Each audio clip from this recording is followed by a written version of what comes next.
Om Ajnanatimirandasya Jnananjana Shalakaya Chakshurunmilitam Dhena Tasmai Shri Gurave Namah. We have several microphones here. Yeah. And we're going to start off by hearing from various leaders, those of you who volunteer, to talk about what your expectations were for coming here today. Please tell us. So you can just tell your name and the temple where you came from, and you can just briefly tell what you like to hear next 2 days. You have any specific, you have came with some mind, you just 1-2 points very specific, so that in the interest of time we can cover the whole thing. Thank you so much. Hare Krishna. Myself Vaisesika Dasa from ISKCON Khargar. So when I first heard that His Great Vaisesika Prabhu is conducting such a seminar, I was excited because I have heard that how he distributed Bhagavatam sects, and this time during Bhadra campaign we had distributed 250 Bhagavatam sects from our temple. So it was a great experience, and we want to see that how we train our leaders to go out and distribute more and more books. Actually, my dream is that in and around our temple, every house should have a Bhagavatam sect and CC set. At Prabhupada tells that every gentleman should have a Bhagavatam and CC set. So my expectation here is that if you can tell us some points where we can train our temple devotees to go out and distribute hand-to-hand distribution more. Because generally we have a tendency to collect more donations and have a bulk distribution. That is good. But we want to train in more hand-to-hand distribution so that we can reach out to people more one-to-one. That's nice. Hand-to-hand is Bhagavad? Yeah, Bhagavatam. Both. Sex and Gita. Full sets, hand to hand. Even at street lights we can do. 1.5 minutes, all you need. Okay. Thank you. And what was the name of that temple? Khargar, Mumbai, oh. Hare Krishna. Myself Shyam Das from ISKCON. Specifically, what he would like to learn distribution of books on their merit, more specifically distribution of Srimad Bhagavatam sects. Bhagavatam, chahe. which temple is Gujrat?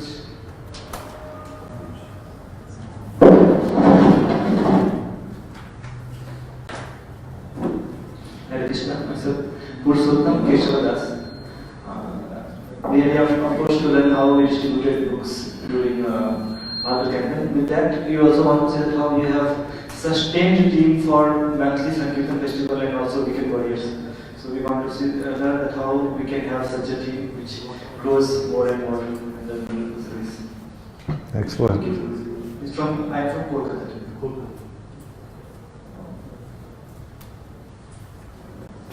Kolkata, Ki Jai, okay? Hare Krishna. Myself Arjuna Bhaktas from Chandigarh. Somebody fix this, there's too much gain. Can you turn it down, please? Somebody? Thank you.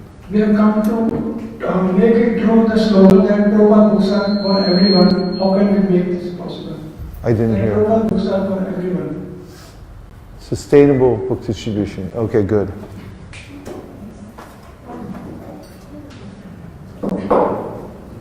Hare Krishna. Myself is Gaurav Das from ISKCON Vaisesika. Actually, my expectation is that how to get the mercy of Srila Prabhupada, like as you also got the mercy by distributing the books all over the world. So by distributing books, we can easily get the mercy of Srila Prabhupada. So that's my purpose to come here and to reach the leaders, train the leaders of my temple so that they can also distribute the books very easily. Hare Krishna. Haribo. If you have a cell phone, please turn it on and keep the ringer up high. Because if your cell phone goes off from now on, then you have to buy 1 set of Bhagavatams. Okay? Everyone who agrees, raise your hand.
even when I was in Bangalore, we used to have your sessions for understanding how to distribute books, and you are our like role model in this field.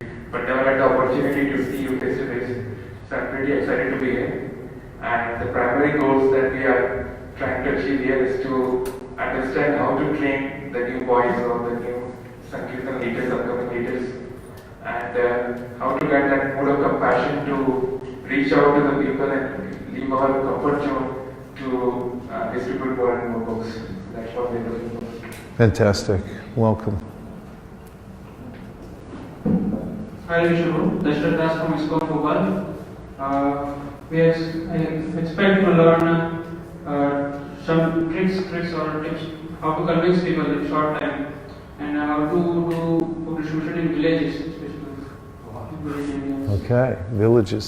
And how to do it, tips and tricks. Hare Krishna Prabhu. I am Karunakar Das from ISKCON Chennai. I am disciple of His Holiness Bhakti Dasa Maharaj. I came here to learn about the book distribution, and same thing I can share in my temple. Hare Krishna. Hare Krishna.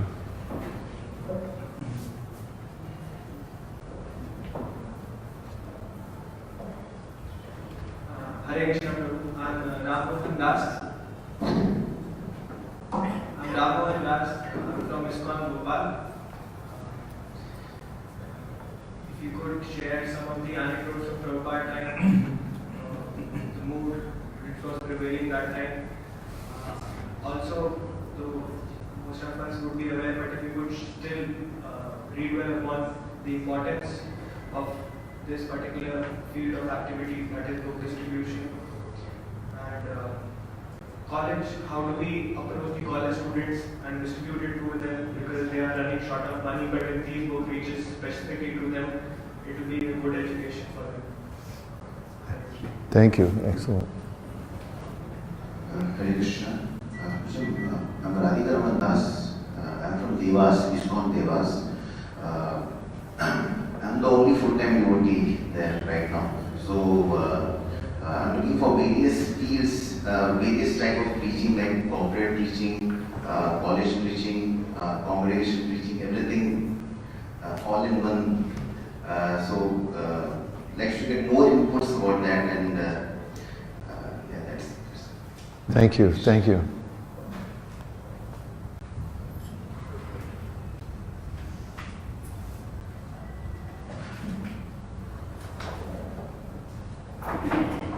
Hare Krishna, I am from ISKCON Baroda.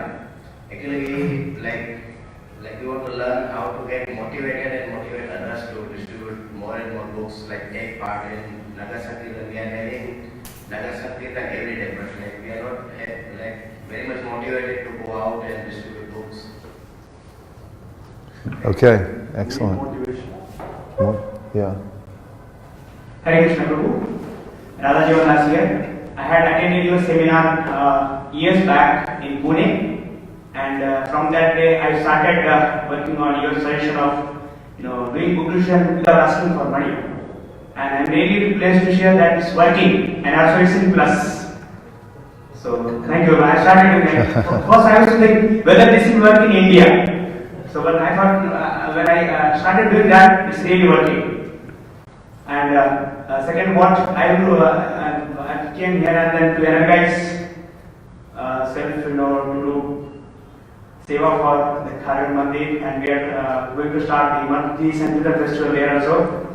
And I like to get from here, opening 3 doors. First, the door of how make them. They open the door of house, then they open the door of heart, and how we can make them to open the door to have receive the love of Krishna. Jai. Thank you.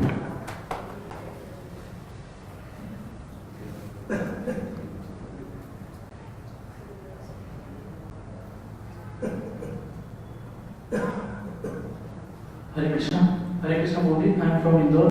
My name is Rajkumar, and I want to learn new techniques. In less time, how can we distribute more books? Okay. In creative way. Double the scores in half the time. Hare Krishna Prabhu. I'm from Ankleshwar, the environmentals, and I came first time and I'd like to know what are the techniques to spread this book distribution movements and to join maximum people who are interested in Islamic philosophies and all. Fantastic. Excellent. Thank you. I'm Madhav Kumar Das from Indore, and actually I was expecting we can know some the right mood to distribute books, because many times we see in many ways people and devotees distribute books. So I was thinking what is the right mood, because the mood hits people and then they respond according to our mood. Thank you. Excellent. The mood. Right mood. Hare Krishna, I am from Tirupati. I want to beg to read everyone Bhagavad Gita. How it is possible? Just I want to learn. Hare Krishna.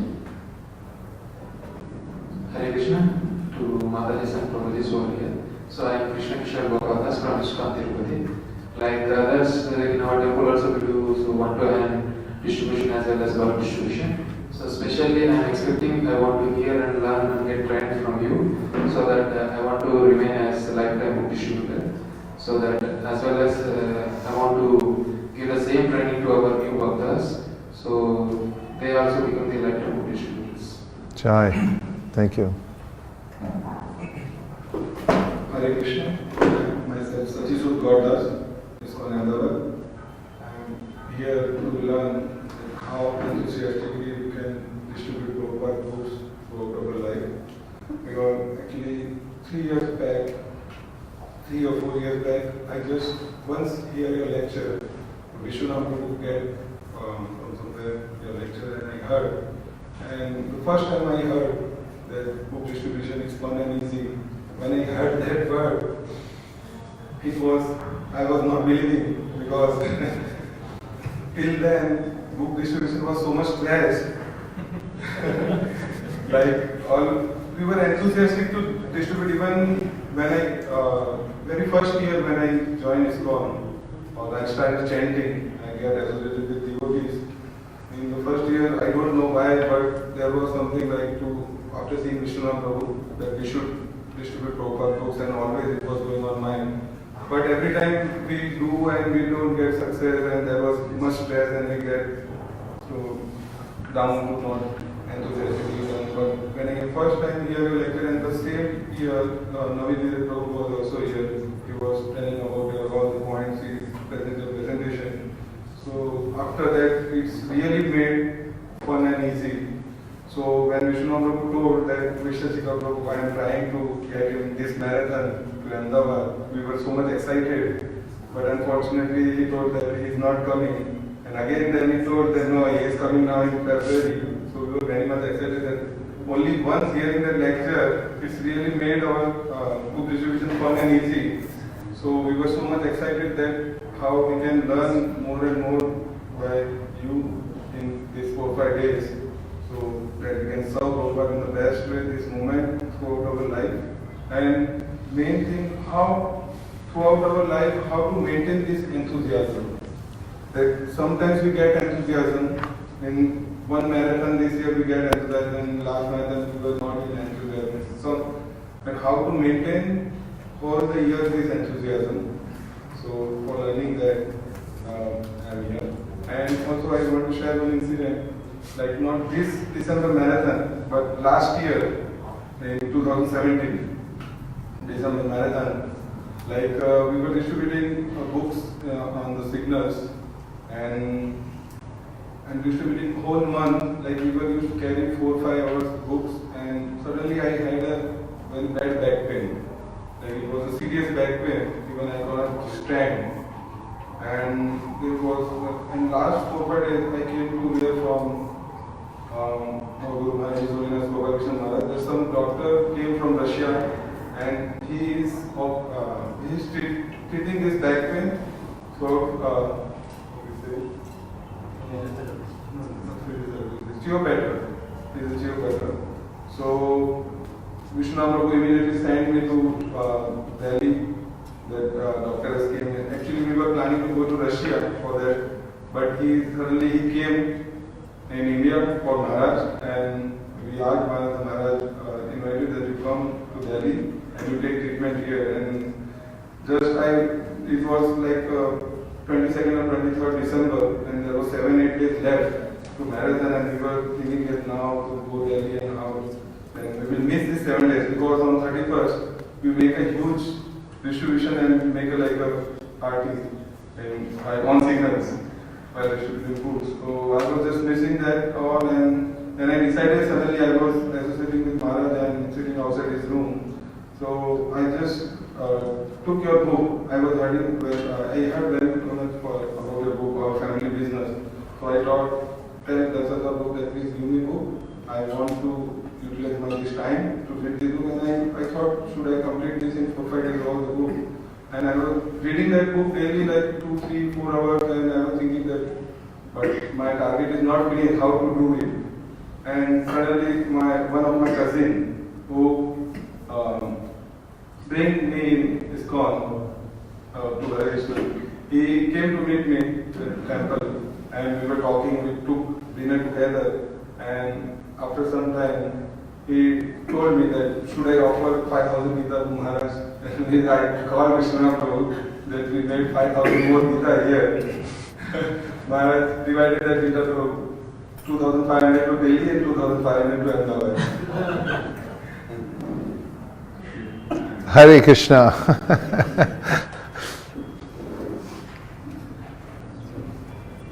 Hare Krishna. Hare This is Dasa from Ahmedabad. I'm expected to learn to enhance the Sankirtan spirit, the missionary spirit, to enhance it and to help the potential leaders within Mahu, and along with that, devotee communities to make this as a culture in their life. Excellent. Thank you.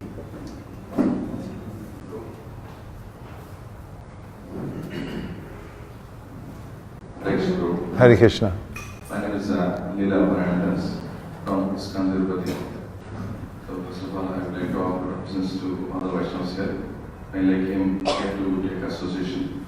And mainly ISKCON Tirupati, Temple President, GBC, is Reverend Dasa sent us to learn how to organize monthly Sankirtan festival, and also to know the techniques to distribute Shila Bottom sets and Chaitanya sets. And Tirupati must be knowing very well. We have a stall set up in distribution for our books, and especially in Tirupati around 4 lakhs population, how we can reach out and Tirupati local and also on the remote villages, how we can organize distribution of Prabhupada books to the villages and also local distribution. And also how we can organize a mass way book distribution in distribution Bhagavad Gita, Srimad Bhagavatam full sets and Chaitanya Charitamrita sets. And one more concern is how we can organize book distribution factories, companies. That's one more interesting thing need to know.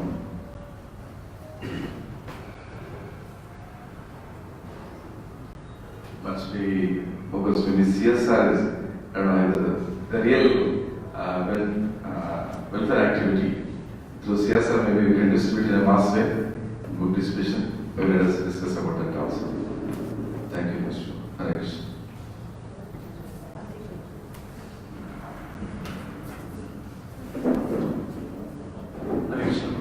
Hare Krishna. My name is Das. I'm from Baroda, but my devotional life 55 in Pune. So, Prabhupada's books, they have brought me to devotion actually. I read Prabhupada's Bhagavad Gita in Marathi language, which my father had purchased, and that's the beginning for me with books actually. So in Pune, I came in devotion life in 2002. So since then I'm doing book distribution actually. That's the thing. throughout till 2018. So in Pune I did backward subscriptions and book distribution, starting from small books, then as it was introduced to distribution. One set of Srimad Bhagavatam. Go ahead, Hansapri, you can collect. Just give him a little chit so he can come later and pick it up. Everyone, a reminder, turn your phones on and put the ringer up really high so Hansapri can hear where it came from. One set of Srimad Bhagavatam sold. Yes? Yeah, so in Pune I started with small books, and then as it was introduced to the marathons to distribute larger books like Mahabhi books and all this, then I started distributing Bhagavad Gita. Then if I felt that it's easier to distribute these books, and then still I was doing small books, it's not that. And then I was doing back-to-back subscriptions, both for Pune, ISKCON Pune, and the smaller temple, Radhakunj. And later by Krishna's will, I was in Nigri temple. There I was making plans for book distribution for the temple itself. So that we did, also we did 20 subscriptions, more than at least in a month, around 2,500, so like that. So we are making plans at different places, like we should go to Pandharpur to distribute books, then whichever places the pilgrims comes regularly, there we try distributing books, and in a day we have ended up distributing 1,000 Mahabhi books also at various times.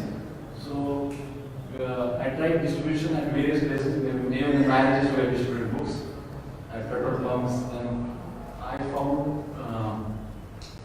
bus stops or railway stations where people have money, it's very easy to distribute books actually. And right now,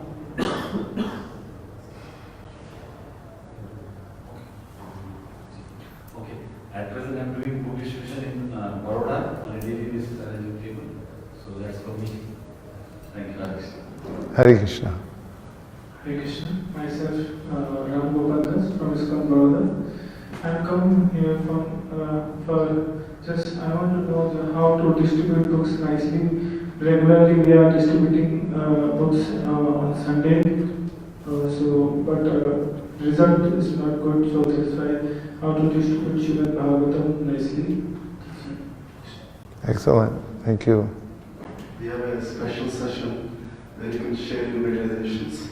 This is basically to wind up on things, what you're expecting from these 2 days. Focus on it, it will be easy. Hare Krishna Prabhuji, I'm from Innador ISKCON Innador. I'm here to seek association, inspiration and blessings, and also to learn about the Bhadra campaign and setting out Srimad Bhagavatam sets. Bhadra Srimad Bhagavatam. Jai. Hare Krishna, I am from Chandigarh, Srimata Devi Dasi. Basically, we have come here to learn various skills and techniques from you and getting your blessings and mercy. We can just share with other devotees in Chandigarh. We have been doing book distribution, railway station, bus stands, college, hostels, and various parks and all. And many a times the devotees they lose their enthusiasm. So we'll try to learn here, and with your blessings we'll be able to feel very enthusiastic. Jai. Thank you. Hare Krishna Prabhuji, I'm Vikrivanda Devinasi from ISKCON Meera Road, and I'm here to understand the mood of Srila Prabhupada by distributing books, so that we can distribute more and more books and we can connect more and more people towards the temple. Jai. Jai. Hare Krishna, myself Gayatri Madhavi from Meera Road, and we are from Rice Institute of Children's Education. So we three Matajis are from Meera Road, and we are into children's preaching. So what exactly we should take from Bhagavad Gita, how at children means at their level.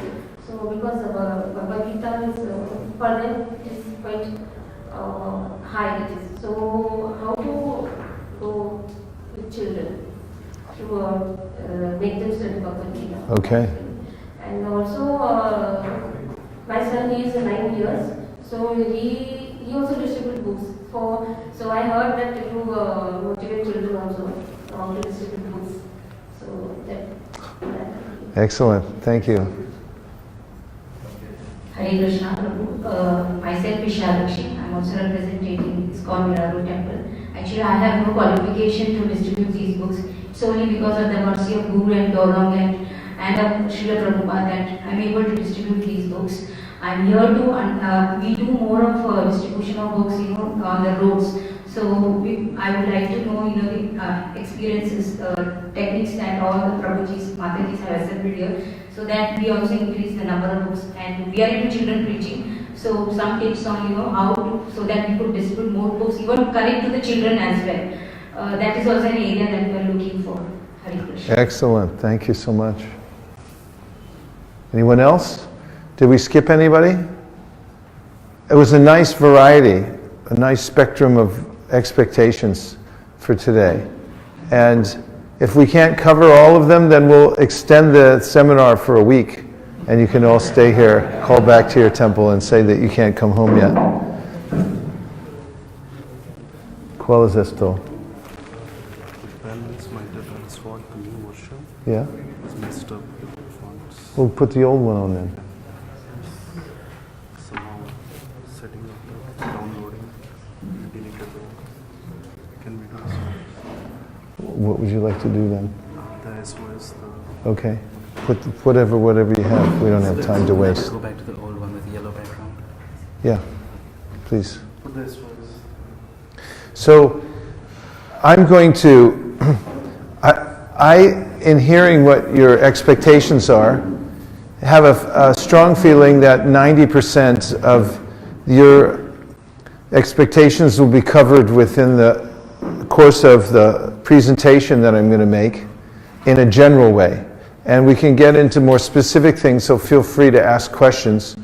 I think that during the next couple days, we'll have to take sutra-like information with us, because we don't have the same time frame that the sages at Naimasaranya had, which was, from what I hear, quite a bit longer than what we have here. So try to take the sutras out of this, and they will expand in your life. And they have some potency, because the things I'm going to be presenting here today are coming from parampara and from experience of the devotees in the field, and I've just put them all in one place. So the first presentation is, I like this picture. We're in an army, and we're fighting a battle against Maya. We're going to win. That's the good news. The other news is that it's a hard fight. In building Sankirtan parties, you have to remember that this is a serious business. We're not playing around here. This is not a hobby. We are in a mission to inundate the world with actual knowledge, which is missing from the world nowadays. And therefore people are displaced from their actual interest in life. And we have the weapons, we have the members of the army, everyone just can use a little more training, including myself. And together, if we're in lockstep, as we move forward in purpose and we share the best techniques, we can have a marked impact on the whole world at this particular time in history. Any indication about when this might be available to show? It's something happened to your presentation there. If you could go back to the first slide. Thank you. Could you plug in the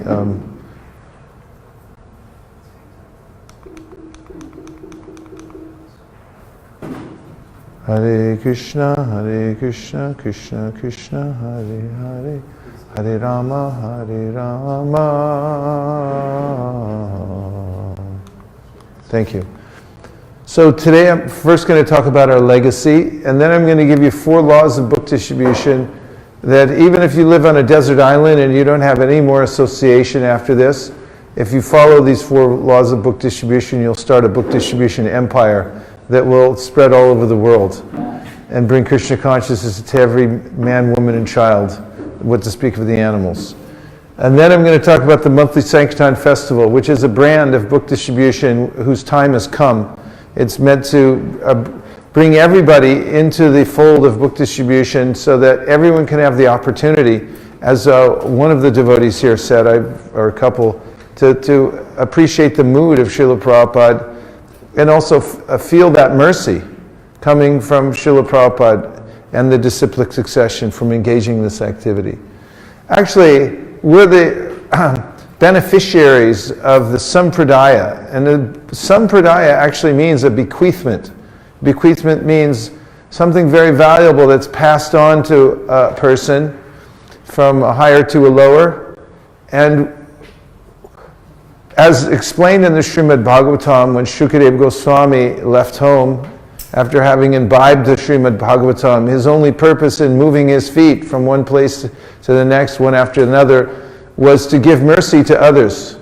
Karuna yaha purana kuyam. He wanted to give mercy. And the acharyas have no other purpose in life except for to extend the mercy of Krishna to others. We're the recipients of that, and that's our lifestyle. That's why we live. We live to give gifts. And this is the best kind of work that you can get, which is to be a gift giver. And we are, that is all of us in the Krishna consciousness movement are centered around this activity of how to give the greatest gift to the largest number of people. That's exciting work. Don't you agree? If you agree, say Hare Krishna. I don't think you agree. Just say Hare Krishna. Srila Advaita Acharya, whose appearance day it is tomorrow, knew how to spread the Sankirtan movement. The first step is to call for help. No matter where we are, who we are, we should call out for help. So he set the example. He's Mahavishnu and Sadashiva combined, and he knew that to spread Krishna consciousness is not an ordinary activity. Religious movements all over the world have brought their tenets, their philosophy to people. It doesn't necessarily mean people will take it. But Advaita Acharya called out Sri Chaitanya Mahaprabhu to have him come so that they could spread it everywhere and people could take it. And what was the result of his loud cries, and that was that Chaitanya Mahaprabhu actually appeared. So Krishna appears in our life to the degree that we call out to him, to the degree that we're hungry to have his association, to the degree that when we chant our japa, that we're actually sincerely crying out for Krishna's presence in our life. To that degree, he'll be present in our life. And this is the secret to the Sankirtan movement, is sincerity. Is to sincerely call out for Krishna, please come and help. Please help me, please help everybody. And that's the mood of a devotee who's advancing in Krishna consciousness. So Chaitanya Mahaprabhu came 500 years ago. He came as an avatar to do his Acharya Leela, to show us what it's like to be a devotee and how to spread the Krishna consciousness movement. He started this personally. And luckily, there's only 2 parts to our movement. Therefore, it's very easy to pass on to others. Our philosophy is very simple. So the first part is chant Hare Krishna. What's the first part? Chant Hare Krishna. The second part is teach others. What's the second part? Teach others. What's part number 1? Chant Hare Krishna. 2? Teach others. 1? Chant Hare 2? Teach others. 2? Teach others. 2? Teach others. 1? 2? Teach others. 1? 1? That's it. It's so simple. And if somebody wakes you up at 1 o'clock in the morning today and said, what is the Krishna consciousness movement? You'll say? Yes. So Chaitanya Mahaprabhu and Lord Nityananda opened a marketplace. Marketing is quantitative and qualitative reasoning. It means you have to think very deeply about how to brand your product, why you even have a product in the first place, what's the meaning behind it, why do we care, why there's a mission and vision for our product. And then we have to brand it so the most number of people can take it. Then we actually have to go about making sure that it gets out there. It's very absorbing work, marketing. And Chaitanya Mahaprabhu and Lord Nityananda very specifically were into marketing the holy name, so that as many people as possible. How many people? In their mission statement, they said every town and village. They wanted to go everywhere. So that gives us a lot of service, because we haven't yet covered all of Ahmedabad or Baroda or Ujjain or Kolkata. Any of these places still have a few people left that haven't gotten the mercy, right? Say yes. Yes. Correct. And here's Chaitanya Mahaprabhu dancing down the streets of Miami, Florida, which is actually not so far-fetched, because already now we have the beginnings of a movement that is covering the world in a general way, in the major cities around the world and a few towns.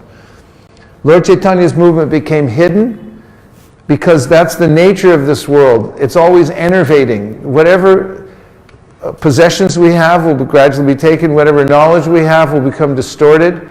So it went underground just after he left. It's a good lesson to remember that we have to hold tightly to transcendental knowledge and refresh it every day. Otherwise, we'll lose it ourselves. It'll go underground in our own lives.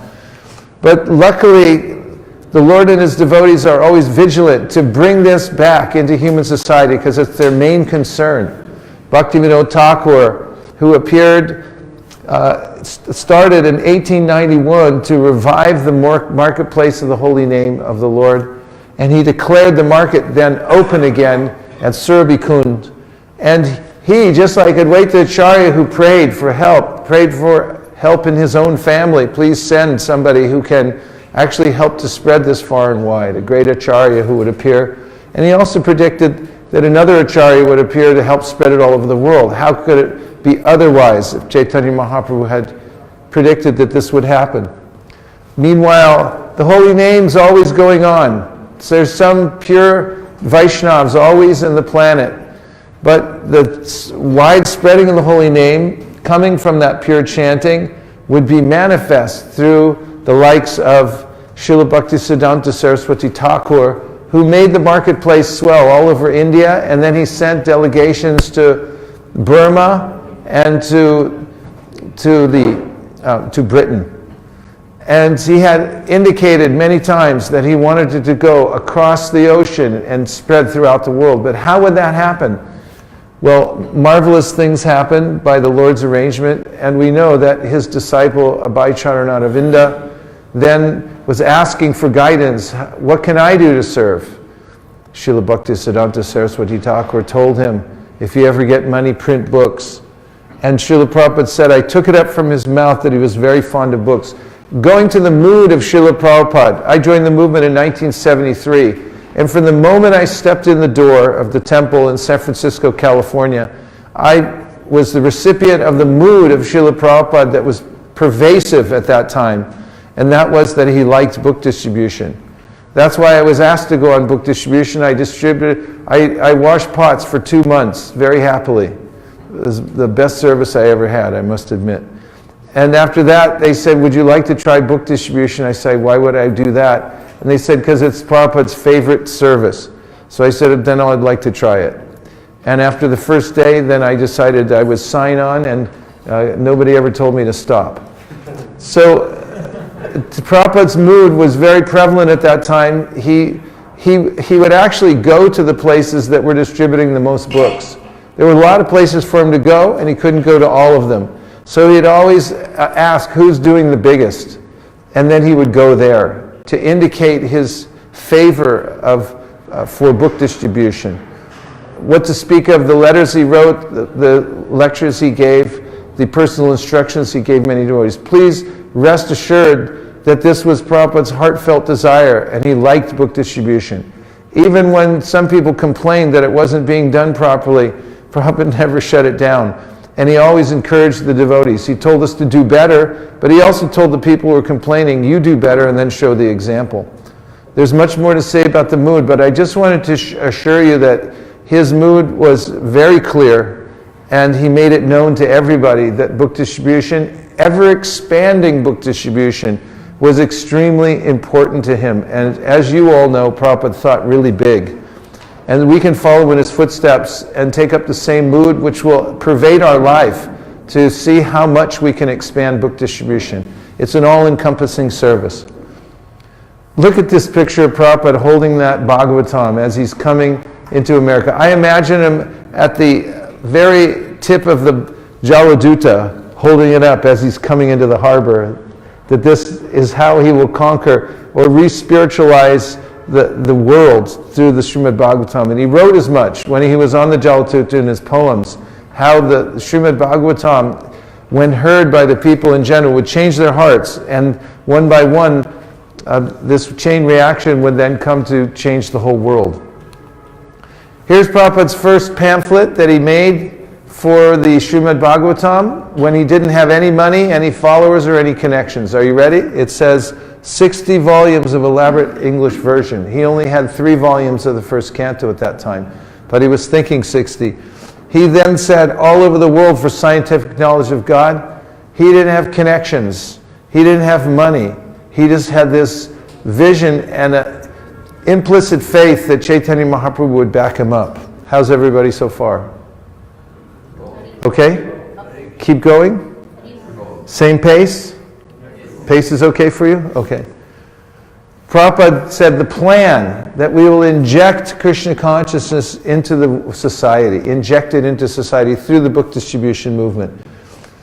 Here's Lord Chaitanya's plan according to the Chaitanya Charitamrita. I want everyone to be immersed in this inundation of love of Godhead. Sri Chaitanya Mahaprabhu appeared in order to deliver the fallen souls. So these are basic statements given by Kaviraj Goswami about the mood of Lord Chaitanya Mahaprabhu. Does this all sound resonant? Does this resonate with all of you, the mood of Chaitanya Mahaprabhu? Yes, and then Prabhupada said, Srila Prabhupada's plans. Here's Lord Chaitanya's plan. Here's Prabhupada's plan. I like this idea of distributing books and preaching. That is Lord Chaitanya's plan. So the two are synonymous. Of course, there's many ways to spread Krishna consciousness, and all of them are important. This is a very specific way in which Prabhupada talked about book distribution as parallel with Lord Chaitanya's plan. That is, making sure that everyone came in contact with Krishna consciousness.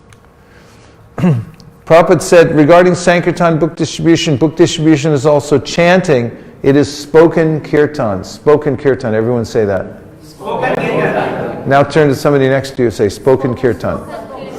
Tell to the person next to you. Spoken kirtan. Spoken kirtan. What is spoken kirtan? Somebody tell me. Book distribution. Why?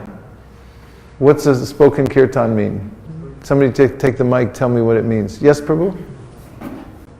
Because we have to tell about books, so we glorify Krishna or philosophy of Krishna consciousness. Yeah, so Prabhupada's speaking, for instance, into a dictaphone. It's getting written down. So the kirtan, it's also speaking in glorification of Krishna, and it gets recorded. So it's recorded on paper or electronically, and then it gets distributed to the world. This is kirtan. Kirti means to increase the fame. So kirtan, this is what Prabhupada called written kirtan, literary kirtan, spoken kirtan. So the difference between going out chanting Hare Krishna, and distributing books, there's no difference. One is kirtan, the other one's called spoken kirtan. And so sometimes this comes up. Didn't Chaitanya Mahaprabhu, he just wanted chanting. Yeah, well, that's what we're doing. Book distribution is also chanting. It's distributing the spoken kirtan. But Prabhupada also said that the spoken kirtan, when it's written, he quoted his Guru Maharaj by saying, this is the Brihat Madanga, because it's louder. It goes further, it stays longer in the written form. He also said they go well together, the chanting and the distribution of books. They're the same thing, because you're glorifying the Lord, but when they go together, they're very nice. But of the two, book distribution, he said, is more important because it's louder and it lasts longer. Prabhupada made this statement in 1975 in Los Angeles from the Vyasasana. He said, print as many books in as many languages and distribute throughout the whole world. In this way, the Krishna consciousness movement will automatically increase. So this focus on book distribution has systemic and wide-reaching effects. He also quoted from the examples of the communists, who at the time were getting a lot of play in India. And one of the ways in which they were getting so much success was mass distribution of their own literatures. So Prabhupada used to quote this again and again. And just to point out, there are other groups around the world religious groups that are into book distribution. We're not the only ones. Not only are we not the only ones, we're not even the best at it yet. We're way behind, for instance, the Jehovah's Witness. They have a watchtower, they have their own factories, they have their own printing presses, they grow their own paper, fiber for the paper, they make their own ink, and they distribute in 239 countries, 595 languages, 46 million copies of their magazine a month. That's a little more than Back to Godhead magazine's doing right now, I assure you. They're very organized and they're very motivated. Their whole organization is based on giving the message to other people. And all of them go out and volunteer. They can cover a whole city within a month because of their organization. We should aspire to such things. Here's the Gideons International. They map out the world every year to see how they can inundate the world with Bibles. I don't know about you, but I'd like to also see the world inundated with Bhagavad Gita. What do you think? So they have 91.8 million, 8% increase, 108 million. They have goals between 120 million books by 2020. Sorry, I misspoke. Their goal is 120 million books by 2020. So I'm giving examples of how other organizations have organized themselves over time. The Christians are very organized, way more organized than we are. So we have the opportunity, starting from where we are, to also organize in such a way that we can incrementally increase our book distribution here in India and all over the world, thinking globally. Possible? Yes. Thank you, thank you, thank you. Gideon's Bible, here's a few of the statistics. They're formidable. They're doing very well all over the world in distributing their Bibles. This goes to the spiritual value of distributing books. This is a quotation in 2 slides. I've divided it into 2 parts from the Srimad Bhagavatam 2nd canto. And this is, you'll find in the Chaturshloki Bhagavatam. Srila Prabhupada says in his purport, the direct order of the Lord is a manifestation of his internal potency. How does that make you feel? The order of the Lord. That means when Krishna speaks in order, he says something, do this, do that. That is a manifestation of internal potency. You want to know where God is? He's in his order. If you can find out where the order of God is and verify it and hold on to that, then this particular energy is the means of seeing the Lord face to face. Again, the direct order of the Lord is a manifestation of his internal potency. And this particular energy is the means of seeing the Lord face to face. So, if you want to see the Lord face to face, then grab onto his order and execute it to the best of your ability throughout your life, and you will come to see the Lord face to face. This is how the process of bhakti works the best. Srila Prabhupada's request, so kindly help me. So Prabhupada says, so kindly help me, and then you say, okay, I'm going to help you. I'll do everything I can to help you. And this request specifically was in regards to distributing his books. So kindly help me distribute these books. So there's no expiration date on this. And he put out that order. It's a direct manifestation of the Lord's internal potency coming through his representative. If you grab onto that and you hold it, you've got some spiritual asset. It's so valuable. And it doesn't matter how many books you distribute. It doesn't matter how expert or inexpert you are, but if you try, then you're connected. And that's the point of book distribution. It's a spiritual activity. It's a high sadhana. And that's why we're doing it. The other things are incidental. How many books we distribute, who beats who during the marathon. Those things are far removed from our main interest, which is to be connected directly to the Lord through his representative. And how do we do that? Through the order of the Supreme Personality of Godhead coming down like this. So kindly help me. That's a very gentle order, isn't it? So kindly help me, this is my request. It's kind of nice, you know, I was thinking about getting a tattoo, not really, but if I did, I'd put it right here, that one. So kindly help me, this is my request. I want that you, all my students, shall very vigorously try for this book distribution. So just vigorously try for it, and then you'll feel yourself intimately connected to the Supreme Personality of Godhead through Srila Prabhupada. That's how to be close to Prabhupada, actually. To actually use your energies determinedly to move forward and expand the book distribution. You'll find an intimate connection in that way. Here's Lord Krishna's own heartfelt expression about those who take this kind of order to teach Krishna consciousness to others. He says, there's no servant more dear to me. That means the person who puts him or herself out in order to spread the message of Krishna. So like yesterday, we went out to that Bhadrakali, BK Plaza. Bhadrakali, and we just tried. We didn't know what was going to happen. I definitely didn't know what was going to happen in Bhadrakali Plaza.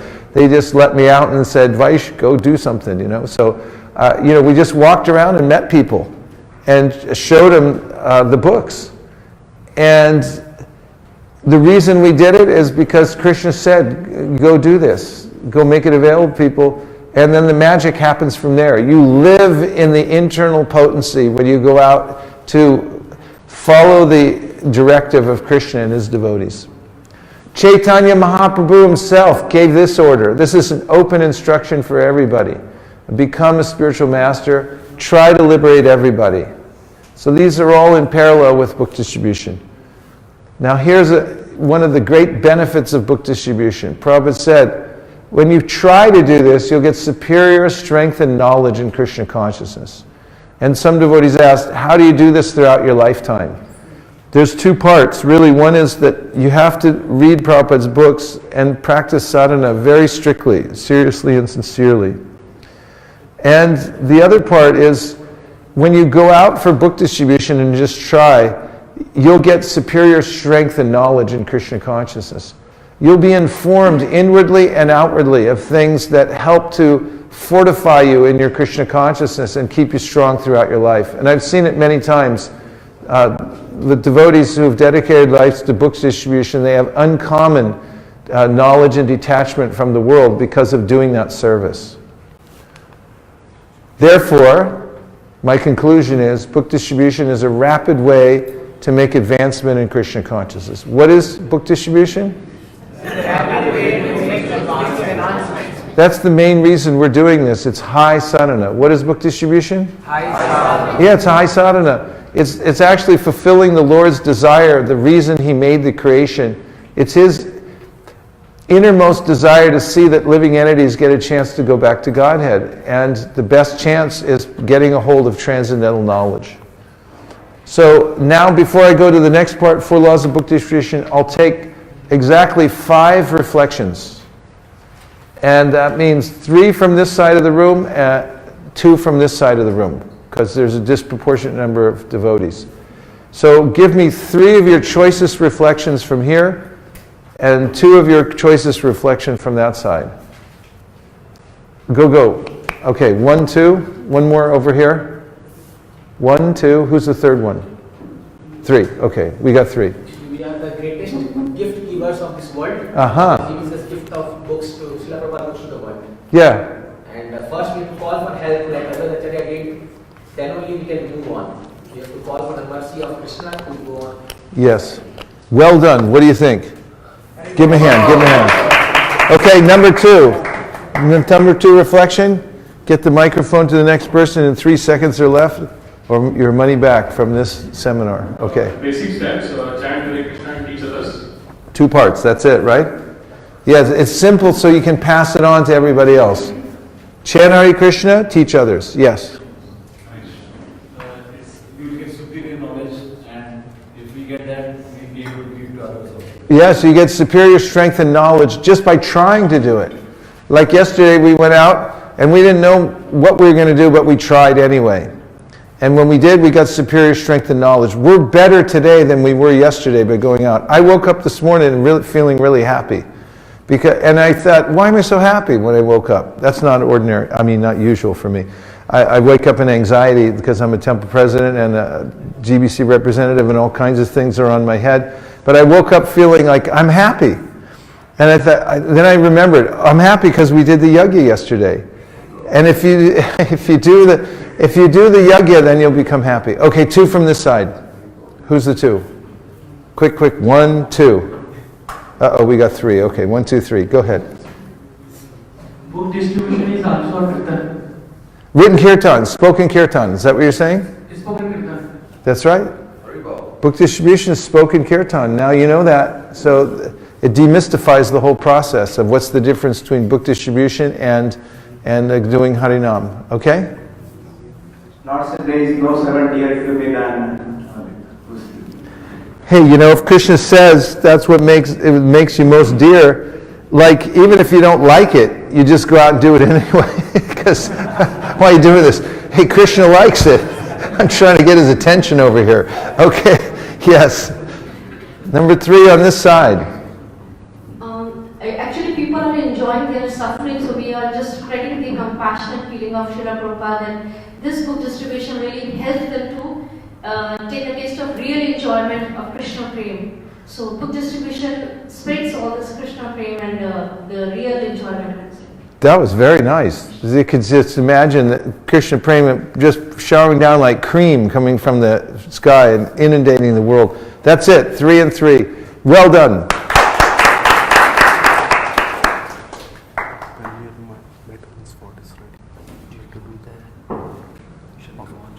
Okay, go ahead, put it up there. Let's see if you really got it. Put it up.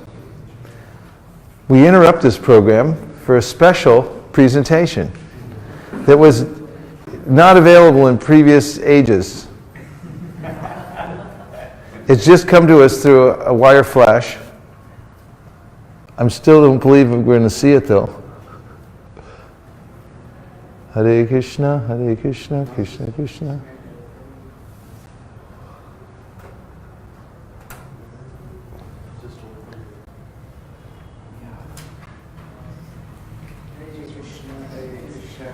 Krishna Hare Hare, Rama Hare Rama, Rama Rama Hare Hare.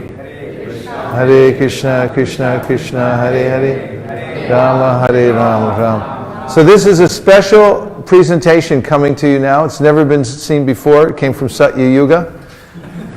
But somehow or other, it just came down through the ether into this computer. And so I'm compelled to show it to you. And if it works with Kali Yuga technology, then, we'll be really surprised if we can actually get through it. Okay, so this one's called The Pen is Mightier Than the Sword. And this has a lot of meaning because we mentioned in the beginning that we're warriors. And we saw Prabhupada coming in on the Jaladuta with the Bhagavatam, and that's our ultimate weapon. That's the nuclear option, the Srimad Bhagavatam. So the pen, when you write something down, it actually can change the world. So that's what we're into. We want to re-spiritualize the world, and the best way to do it is through the written word. And that's something, this is from a poem that's well known all over the world, that the pen is mightier than the sword. So I'm just going to make a short case. I'm going to go through this rather quickly, but here's a few points for you. First of all, the future of the book. If anybody was wondering what's happening in the paper books, they're not diminishing. All the industry experts are saying that books are holding their own.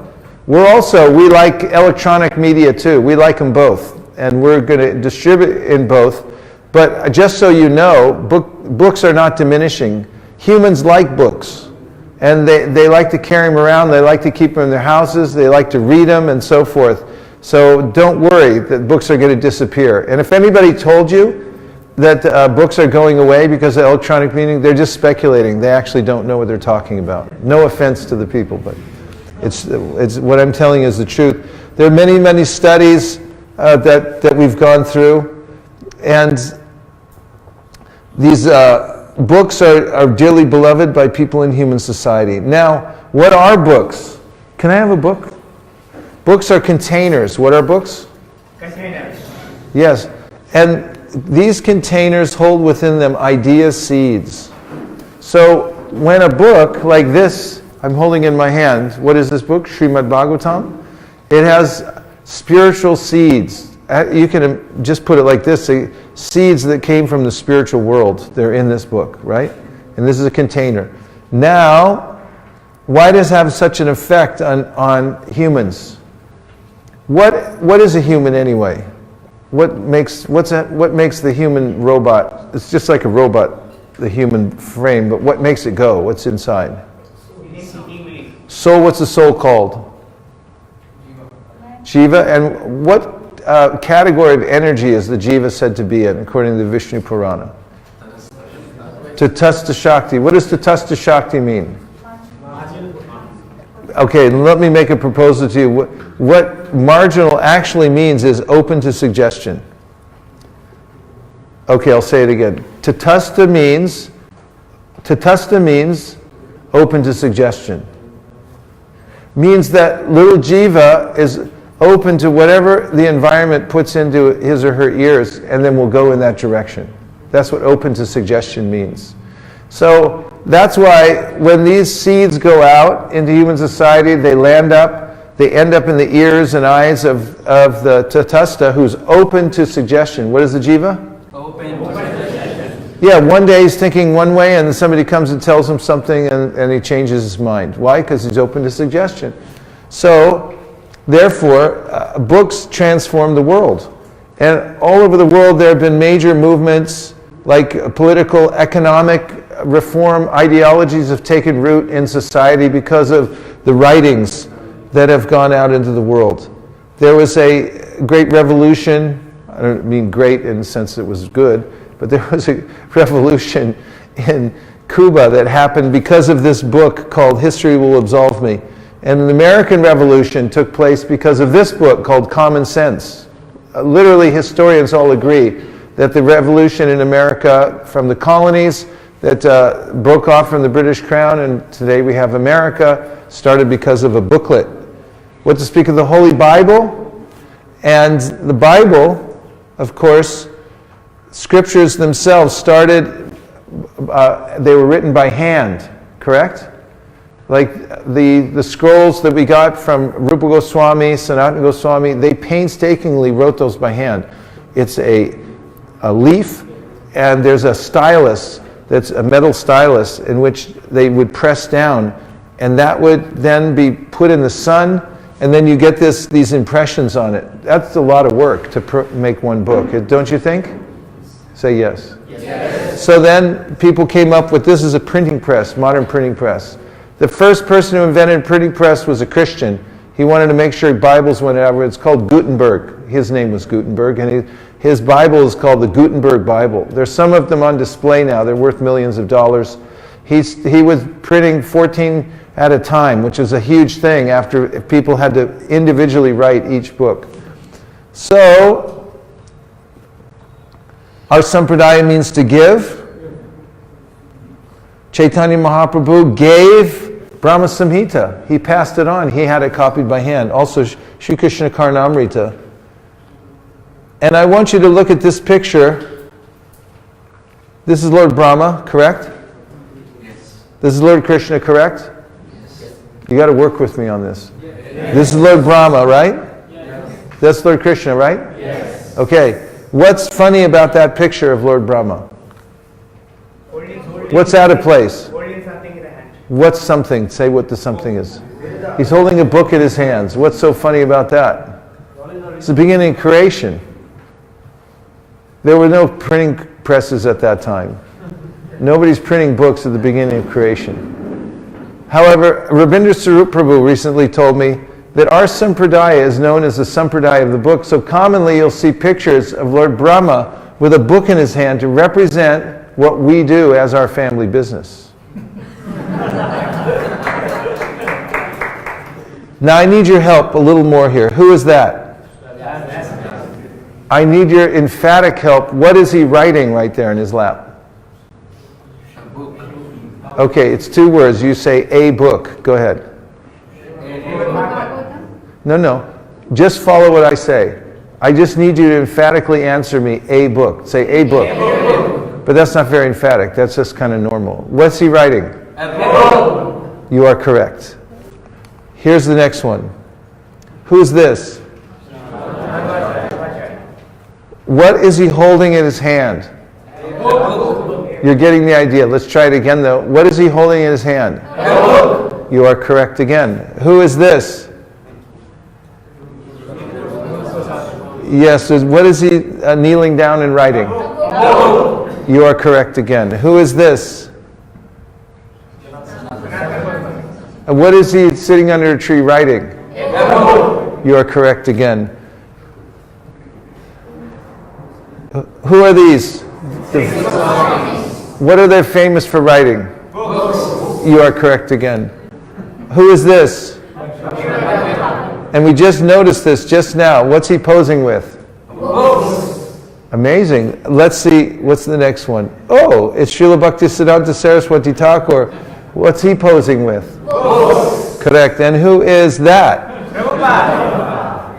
I just noticed this also. What's he posing with? I think there's a pattern here.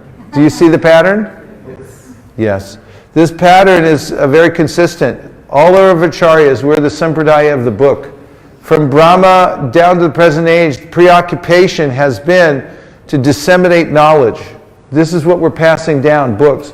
So when you're walking around in Mahakali Square with a book, you're doing the work that Lord Brahma did, that Madhvacharya, Ramanujacharya, all the great acharyas, Srila Vyasadeva, they had books in their hands. They had books in front of them. They had books behind them. Because Maya Mugdha Jivara Nahi Swata Krishna Gyan. Jivare Krishna Kola Krishna Veda Puran. Chaitanya Mahaprabhu came from his very lips. He said to Sanatana Goswami, living entities don't automatically just fall out of Maya and into Krishna consciousness. They have to be persuaded. There has to be an intervention. And he said very specifically, the main intervention is through books. Because he said the mercy is coming from Vyasadeva. And Vyasadeva is making books, and the books are meant for intervening in the lives of the people. This is not only a bona fide strategy, according to history, to disseminate knowledge and ideas, ideologies, through the written word, but it is our very business and our sampradaya. Brick and mortar is good, but the main purpose in that brick and mortar is to go out, hey, we sold another Bhagavatam set. Whose was it? Who's just got a set? Was it phone went off? Whose phone just went off? Oh, it's okay. Second Bhagavatam set right here. Give her a hand. Come on, she just got a Bhagavatam. Now, I urge you to turn your cell phones on and keep the ringer up high because we've already sold 2 sets of Bhagavatams, one back there and one up here. And we're looking to try to get to 5 by this morning. Okay, so I've just shown through photographic evidence that we are in the sampradaya of the book. So I'd like you to feel very much at home in distributing books. I'd like you to feel very much at home taking the trouble to pack books, to organize them, to put them into rows, to figure out ways to take them out into public, to put them into people's hands and so forth. You are in good company. You are following directly in the path of the great acharyas and coming down from Krishna himself. And now we're going to go back to the other presentation. We thank that the intervention coming from Satya Yuga to pass on this special presentation to interrupt our normally scheduled program to introduce the sampradaya of the book. And we have a word from our coaching staff. And now we're going to take a how many minute break? 15-minute break. We're going to take a 15-minute break. So come back here at exactly 20 minutes after, and you'll get a special prize. If you're in the seat in 20 minutes, I'm going to start my timer right now. So if you actually are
Okay, so law number one is that your sadhana must be strong.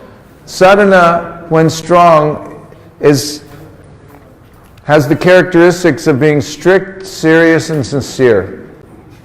When you're strict, you are following all the most important aspects of sadhana. Serious, you do it with attention. And sincere means you find the sincerity, the purpose for which you are following the sadhana, and you bring that to the fore. And you try, each time you do sadhana, to the best you possibly can at that time. When you do strict, serious, and sincere sadhana, the result is that you'll get a taste. Taste will be felt in the way that you're attracted to hearing. You actually like to see the deities, you like to be there chanting with the devotees, you like to complete your services, and you're inspired to do more and more. And when you have a taste, you have something to distribute. Book distribution actually means that we're distributing ourselves. When people look at a devotee who has strict, serious, and sincere sadhana, they see something they don't see anywhere else. There's an effulgence.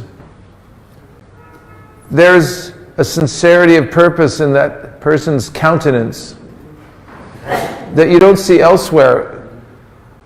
It's palpable, it's observable. People who are absorbed in material consciousness also have certain characteristics, and they're not spiritual. And it's very rare in this world to meet people who have integrity, who are actually following the regulative principles of freedom. So it's very noticeable.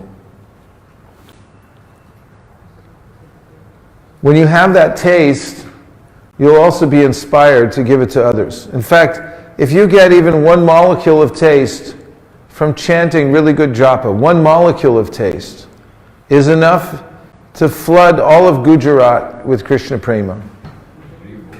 Actually, it'll go beyond that. It'll go throughout Maharashtra, up into UP, into Madhya Pradesh, down into South India, all the way across to Bengal. It will then drain into the Indian Ocean. It'll go across the ocean to the Atlantic. It'll hit New York City. It'll inundate. From one molecule, it'll go all the way across the United States, and then across the Pacific Ocean into Japan, Korea, China, continue down into Australia, New Zealand, then to Antarctica, North Pole, South Pole, Russia. The whole of human society can be inundated with one molecule of taste from japa.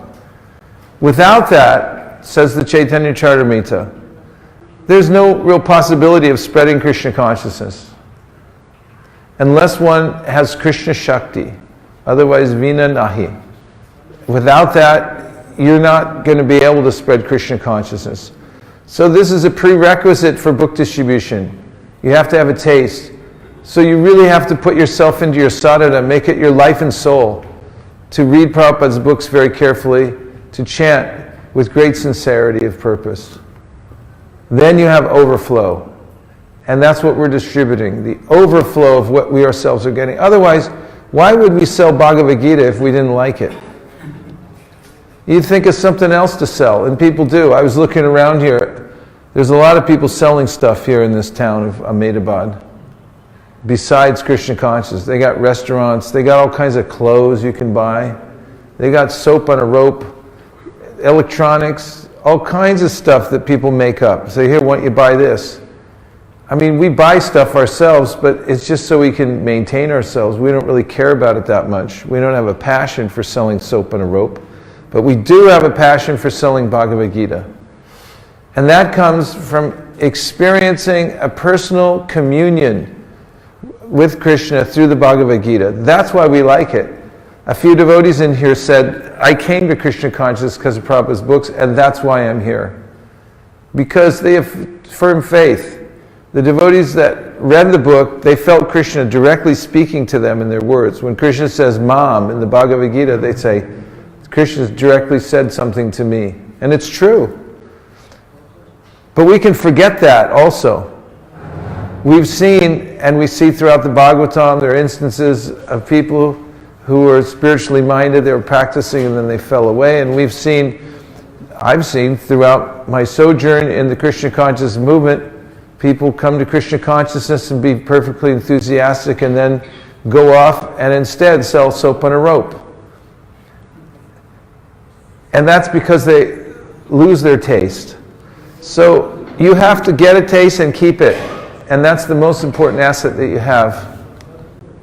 One very simple thing that you can do is join Chad. I gave you a Chad card, and you can put your name on that Chad card with a Sharpie if you agree today that from now on, for the rest of your life, every day, you'll chant at least one chapter of Bhagavad Gita a day.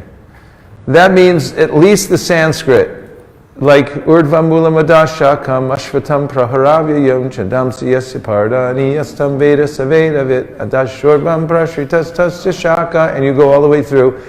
That only takes you 4.5 minutes. At least that every day to stay in Chad, the chapter a day club. What do you think? Okay, 5 people said yes. That was more like 12. Okay, so I suggest you join Chad because Prabhupada said, please encourage the others to read this Bhagavad Gita at least one chapter a day. He had said at another point, Bhagavad Gita as it is should be read by all of my students at least one chapter a day. This is a highly recommended activity. Bhagavad Gita is the book that's commented by all of the great acharyas. Everyone accepts Bhagavad Gita as authoritative, coming from Krishna. And it's brilliant. I mean, what Krishna says in there is, there isn't any more brilliant literature in the world than Bhagavad Gita. And if you forget that, then you'll read some other book and think that it's not so important to distribute Bhagavad Gita. But if you read one chapter a day, then you'll always be in touch with that basic spiritual energy that will empower you to give it to other people. So join Chad. Chad means chapter a day. There are thousands of members all over the world, so you'll feel happy. And if you go to readchad.com, then you'll be able to see what chapter most of the devotees are reading together all over the world, and you'll feel camaraderie in this Chad. Here's an app called Be a Sage Page by Page. What does it say? Be a Sage Page by Page. It's for Android or for iOS. It's free. And this I created because I wanted to figure out how I could regularly read Prabhupada's books without getting intimidated. Because if you look at them all, you'll think, there's too many, how am I going to read them all? And then I heard a seminar in which the speaker said, any big task can be accomplished if you break it into small parts. And I thought, that's the secret.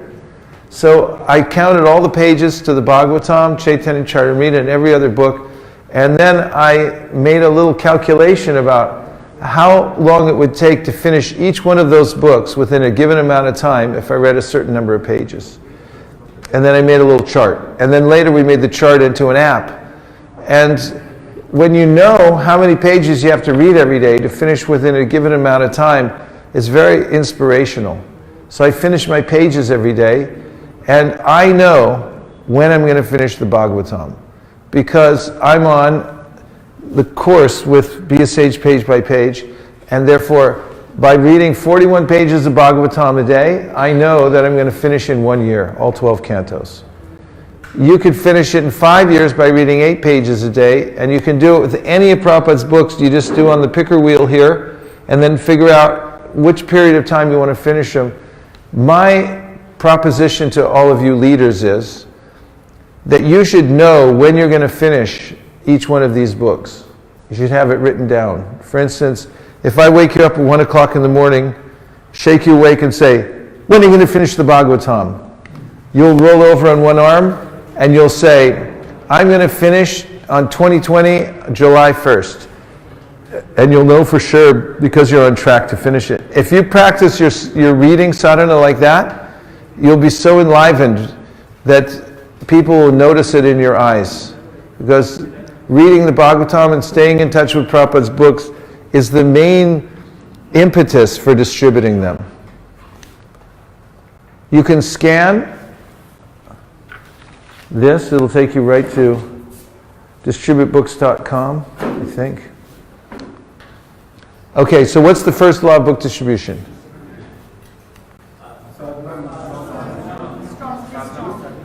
You don't sound very sure about that. First law of book distribution is your sadhana must be strong. You have to have strong sadhana, and for your party, because you're leaders, make sure that the devotees are getting a chance to hear and chant.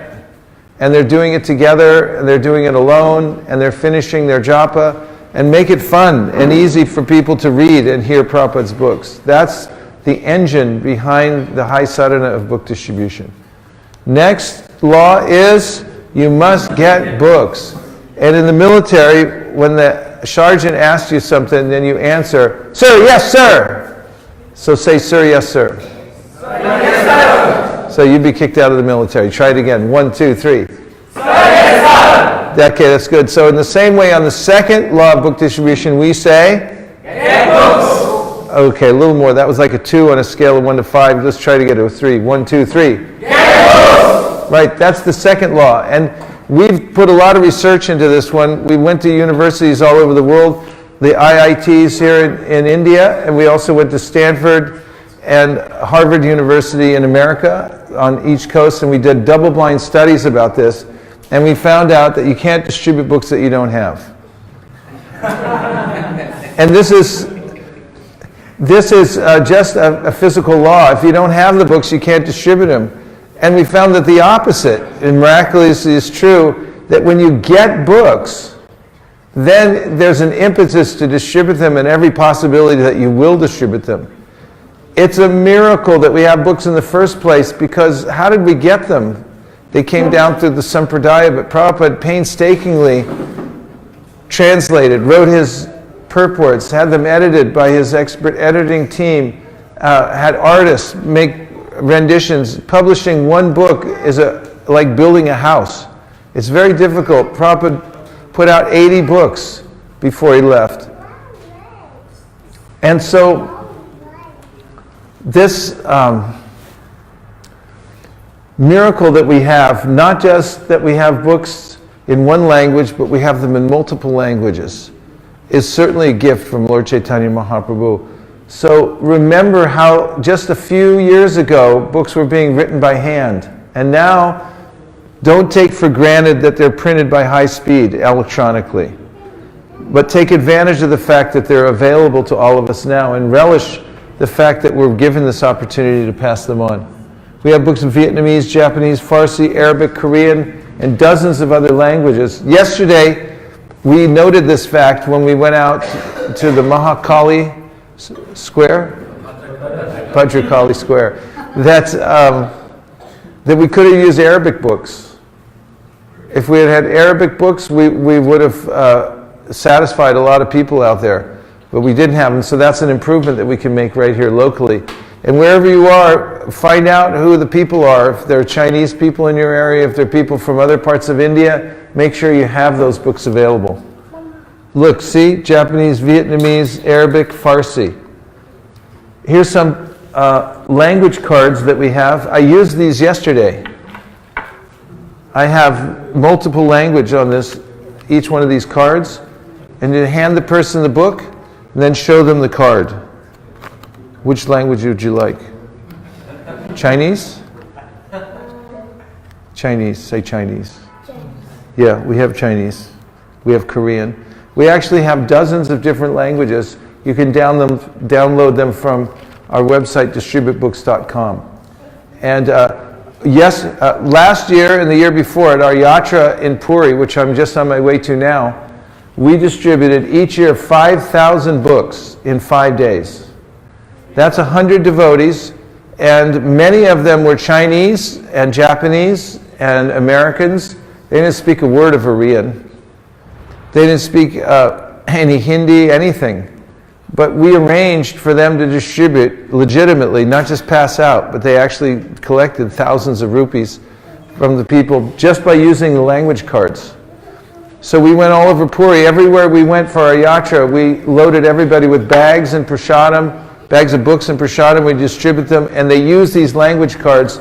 They just walk up to somebody and they'd hand them a book, and then they'd show them the language card and the person give a donation. So it's that simple with language cards. See, we have, and now we recommend you learn a few words in each language also. I was at a Vietnamese mall, and I sat down with Vietnamese books, and now I was these people's best friend. They were there at Starbucks Coffee, and I showed every one of them a book in Vietnamese. They took it. Here's a Muslim mullah. When he found out I had a book in Farsi, he freaked out. He was so happy. I said, Salam alaikum, alaikum salam, madhava kifelak, alhamdulillah, Allahu Akbar. And he said, you praise Allah? And I said, 16 times a day, and he gave me a big hug. And you see, he bought this book. This is a Farsi book. He took it back to Afghanistan. One book can actually change a whole country. It's so powerful. And we have, of course, extra points coming from some of these books this year in the Arabic languages and the Farsi languages. You get extra points, if that matters to you at all. What's number 2 law? One more time. Number 2 is? Correct. Number 3 law is the more you show, the more you sell. Now we don't say this one the way we do get books, but we always say it twice because it's so important. So number 3 is? The more you show, the more you sell. That's right, because little jivas walking around the universe just looking for something, and when you put the books up, they'll come over. Little jiva sees signs all the time, like buy Coca-Cola, right? And then, what is Coca-Cola? Nobody even knows what's in it because it's a secret formula. And then they buy the Coca-Cola because there's a sign that says buy Coca-Cola, drink Coca-Cola. And it indicates to little jiva that if they drink Coca-Cola, they'll be happy, they'll be young forever, everyone will love them. So they go home, and every cell in the body is saying, don't put that in here. But little jiva says, no, I saw the sign. It said, drink Coca-Cola, you'll be happy, young, and live forever. So they drink Coca-Cola, and they die prematurely. So we're putting books out, and little jiva looks at those and goes, what is it? And we explain, this is a book that'll make you happy. It'll make you young forever, and so forth. And when they do get it, they're getting the real thing. So just showing the books, there's door to door. If you go around door to door, you can't have any more fun than this, knocking on people's doors and like waking them up in the middle of the afternoon and stuff like that. They come to the door, what? And like, wake up, man, take this book. And it's so exciting, people are so happy to see us. Prabhupada wrote when he was in India, before he came to America, that people are sitting in their homes, and he said they're looking down the lane wondering, when are Nitai and Gaur going to come and save me at my house? So if you ever wonder what people are doing inside their house, that's what they're doing. They're waiting for you to come and knock on their door. And you can set up anywhere. Like here's the cops buying books. Here's this Mataji, she sets up a little table and just cranks out books all day long. And there's events we go to. This is one of our big events in Silicon Valley called the Pumpkin Festival in October. We always did huge, and I wondered why. And then I realized from this photo that the books are the same color as the pumpkin. And then here's the Diwali events, and here's our smart box. It's a way of showing books in stores. We just put the books in there, they put the money in the box, and then they take the book away. It's just an innovation to show books. My point is there's thousands of ways to show the books, and as soon as you show them, there's a possibility people are going to take them. Now, let me ask you, here's a little quiz. What happens if I leave all the books in the go-down, and I put a double lock on the go-down so nobody can get in, and you can't get the books out, and they stay in the dark. It's dark in the go-down, no light, can't open the thing, no books coming out, can't go in the car, can't go in your house, can't go on the street, the books. How many books will you sell? Approximately? Zero. You're unanimous on that, right? So now we take both locks off the go-down, and we take the books out, and let's just say, for the experimental stage sake, that you don't know how to distribute books, but someone just gives them to you, they take them out of the go-down, and they say, go show these wherever you can. They don't tell you how to show them or what to say or anything like that, and you take them out into public, and you just figure out, innovate ways to show them. How many do you think you'll sell? How many? Say a number. Come on. 25. It could be 25, could be 2,500, could be 25,000, it could be 25 million. It's definitely not zero, though, I guarantee you. Because as soon as you take the books outside, people start looking at them and things happen. And we don't know how it happens. It's Lord Chaitanya's arrangement. He just sends people from outer space and they start taking the books. But the fact is, the more you show, the more you sell. Smart tables. There's Srivas Pandit, just stands behind the table. People come over all day long and they want to take the books. Here's the kids going on Sankirtan. They go up and they show people the books.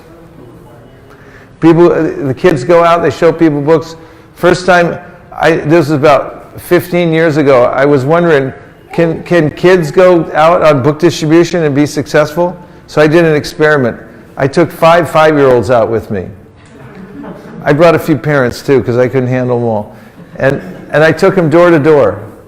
And we started going from door to door, and I was amazed at how innovative they were, how quickly they picked up, and how much they liked it. We came to one house, lady was standing on her porch. There was a fence around their house.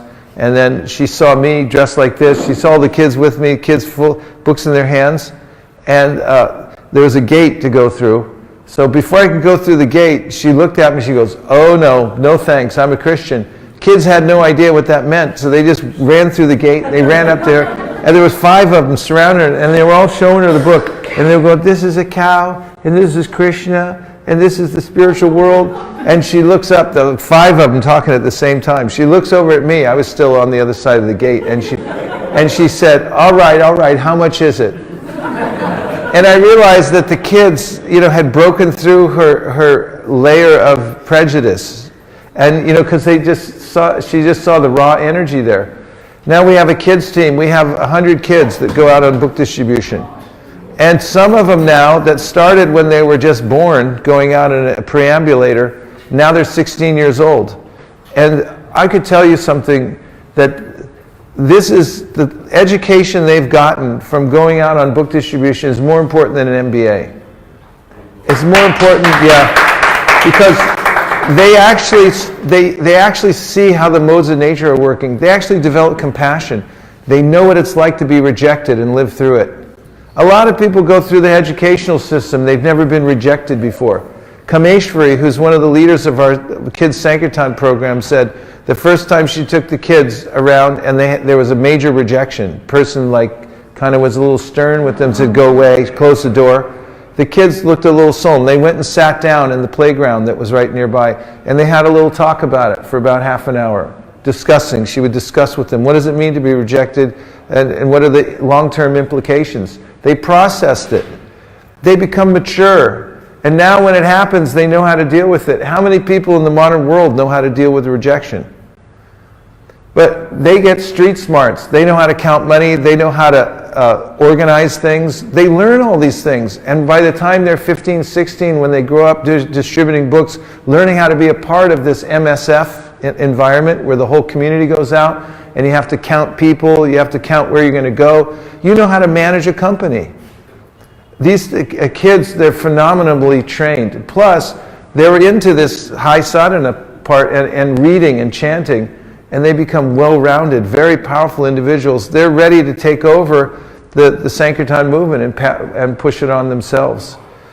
So, of course, they still go to school and everything like that, but this is the major advantage that they get. So, book distribution for children is a flat-out winner. We've been doing it at ISV for over 16 years now, and now they're doing it in UK because we have a direct connection with them, and it's been very successful there also, in any of the places. It takes care and attention to develop the Kids Sankirtan program, but it's amazing how you can bring up a whole generation of devotees that have strong sadhana. We were selling a Bhagavatam set in one home, and we just sold another Bhagavatam set. Let's have a hand.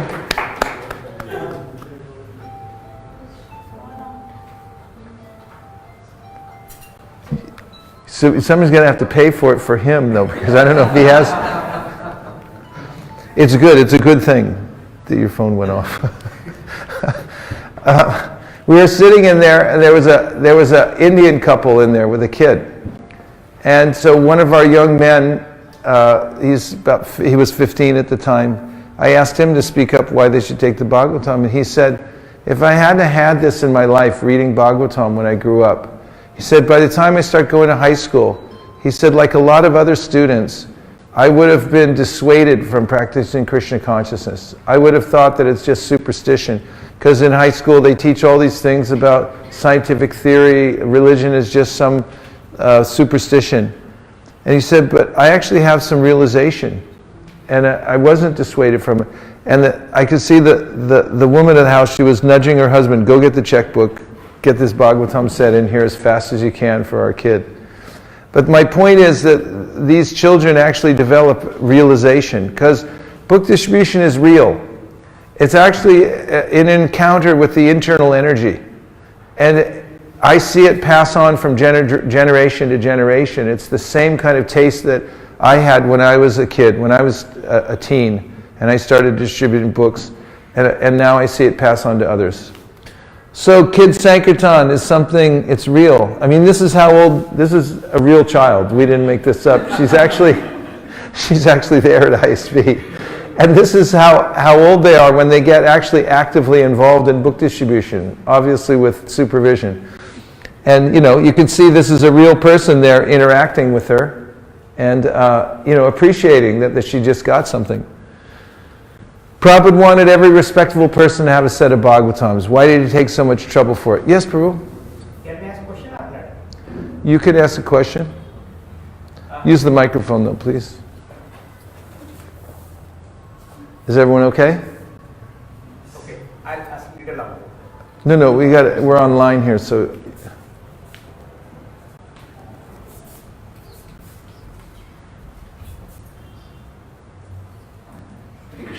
This regarding kids distribution books, kids Sankirtan. Actually, it's the effect is amazing. I'm taking my kids with me, and then I have seen the amazing effects. One of the objections comes when the kids go and give the books, the emotional technique and everything. But some of them say why you are engaging kids for this. Because these are small, they are small. Why you are using this? So they argue to maximum extent. So how we can complete How many times does that happen to you? Out of 20 doors, how many people ask you, or is it out of 30 or 40? 3, out of say after 20, maybe 3 or 4 times. After how many? Say out of 20, maybe 3 or 4 times. 3 or 4 times out of 20? And what do you tell them? So I told they are enjoying, and then they would like to do this as a seva and service. So that's And what do the people say? They said no, they should not engage kids. You should do it, but you should not engage them. Well, Prahlad Maharaj said, Komara acharat pragno dharmam bhagavatamiha durlabha manasam janma tarapya dhruvam artanam. He said, start at 5 years old. That's okay. 1 out of 20, 3 out of 20, just explaining to them this is our religion. This is what we do, we believe in it. And the kids, you can also tell them what I just told you, is the kids grow up doing this and they learn about commerce, they learn about how to interact with people, they learn how the world works. When Prahlad was just a little boy and his mother died, he went, not Prahlad, Narda. He walked off by himself, and I'm not recommending the kids walk off by themselves. But what happened in that story was he wandered around and saw how the universe worked. He saw how the Lord's energies were working. And this is something that kids learn when they go around with adult supervision. They learn to see how the world's working. So just explaining it to them methodically that this is an education for them. If you were taking them to the Lions Club or to the Rotary or something like that to watch how things were going, nobody would complain. So as far as, thank you for your question, it was very important, and I appreciate that you're doing that with your kids. As far as Bhagavatam sets goes, some of you asked about it. one of the greatest salesmen in the world, Tom Hopkins, used to have this mantra that always sell in bunches like bananas. So whatever you can sell one of, you can sell 5 or 10 or 20 or 100 together. And Bhagavatams just happen to come in a set. Actually, you don't break the set. A lot of times people say, I'll just take one. And we say, actually, this is the body of the Lord. It's a deity, so we can't break it up. And we're going door to door. This is SKP, Sri Krishna Purushottam.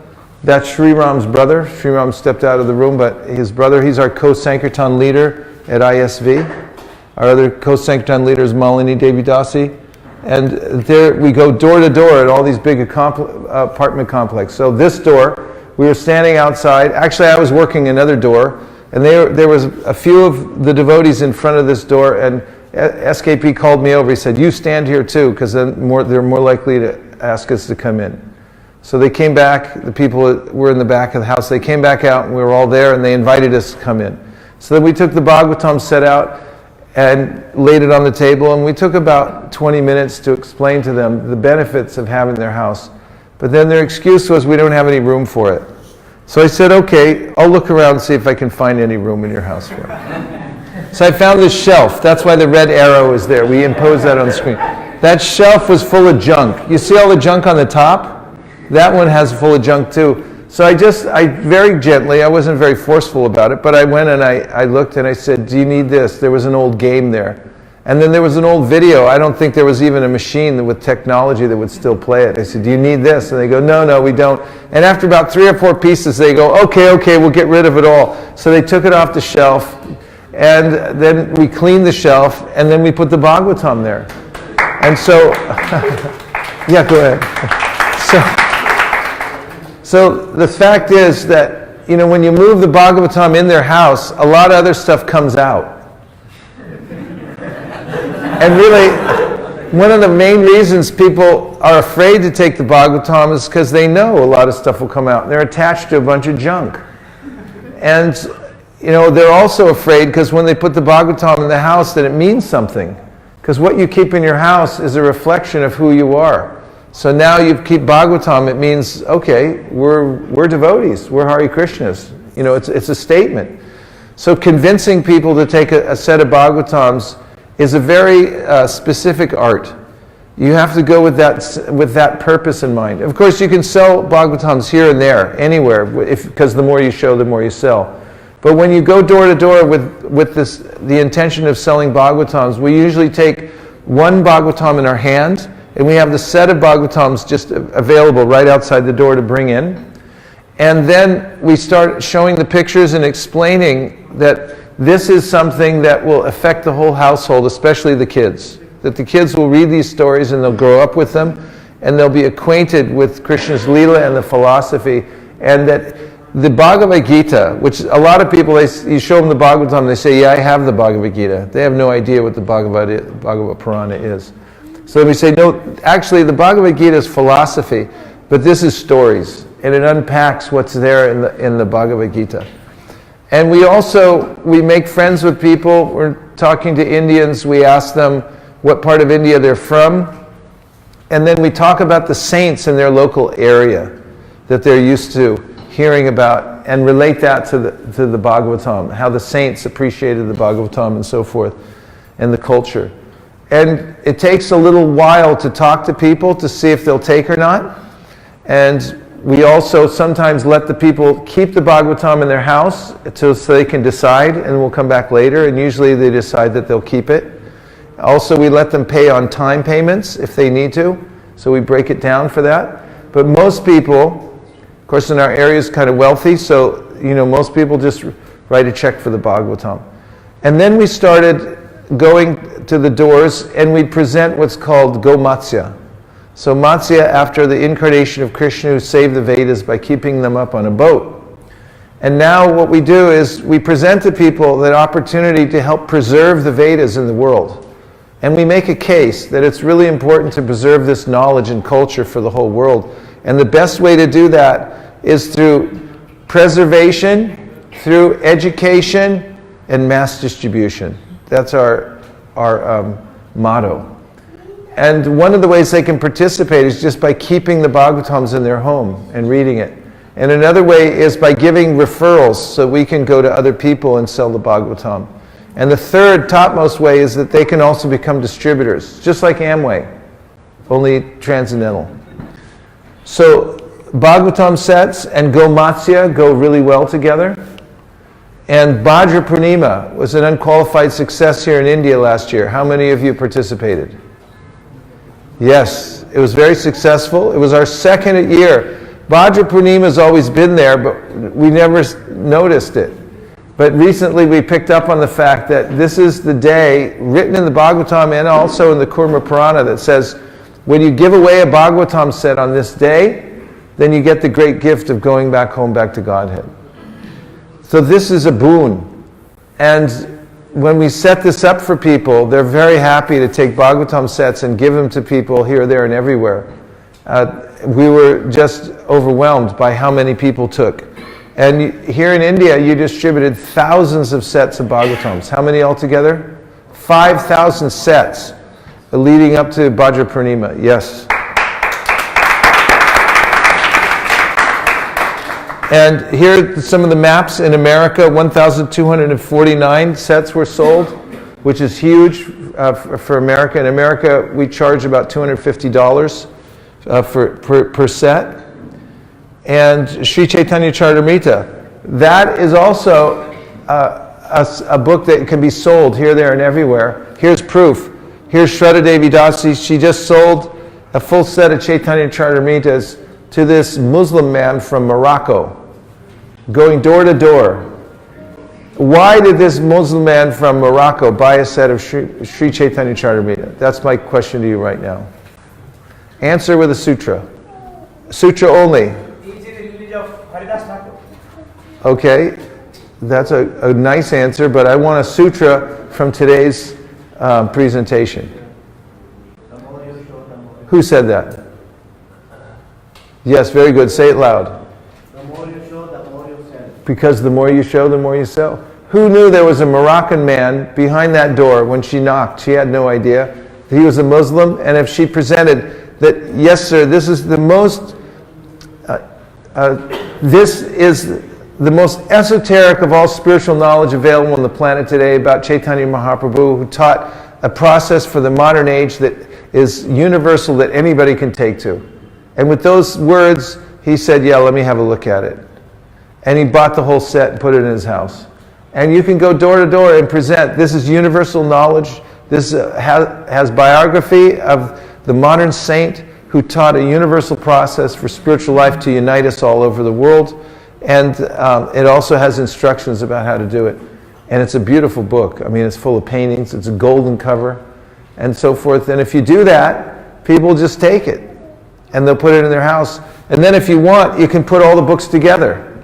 This is what we call the perfectly complete library. We just combine the Bhagavatam, the Chaitanya Charitamrita, all of the lectures, Madanga, Kartals, pictures. I don't know what else is in there, but there's a lot of stuff. We also got the bookshelves too. We ordered them from IKEA. So it perfectly fits all the books, and that's thrown in with the price, $1,008. Let me ask you a question. Do you think people bought this? Yes. Why do you think they bought it? Correct. You put all the books together in the whole world and you put them out there and show them, somebody's going to come along and buy it. Especially if you have a nice presentation. And people buy these, they go like, I want my son to have this. I'm going to give it to him for his wedding. I mean, what a better wedding present. It's only $1,008. And then once you put it in their house, their material life is finished. And, you know, I have people who bought them for somebody, put it in their office, you know, to bring good luck to them. And it's like, hey, we want this. We're trying to fill up our office, you know. And they bought the complete library set. So my point is, sell in bunches like bananas. Yes, you can sell sets of Bhagavatams. Yes, Chaitanya Charitamritas. If you put Chaitanya Charitamritas and Bhagavatams together, you'll sell those too. Just put them together and show them and tell people a good reason why they should have it, and they'll take them. Moto Gita, this number is wrong. It's 750,000 books placed now. Because Maripur Bihari, who's a Gujarati, came up to me at Japa about 6 years ago and he said, I have an idea. And I said, tell me your idea. He said, I want to put Bhagavad Gitas in all the motels and hotels in North America. I said, start immediately. A couple weeks later, we were on the television, and then it spread like wildfire. Now we have almost got 1 million books placed. So it's just showing and taking it to the hotel and motel owners, and they put them all in the drawers along with the Gideon's Bible, just like that. What is the third law of book distribution?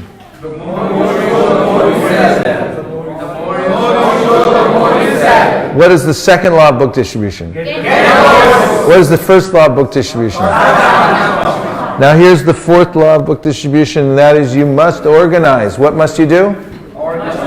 That is correct. So you can do a little bit of book distribution if you treat it as a hobby. And you'll probably do a few books, because the more you show, the more you sell. But if you want to progressively increase your book distribution individually and collectively, you have to organize. And nowadays, are there any organizational principles that are readily available to any of us? Say yes.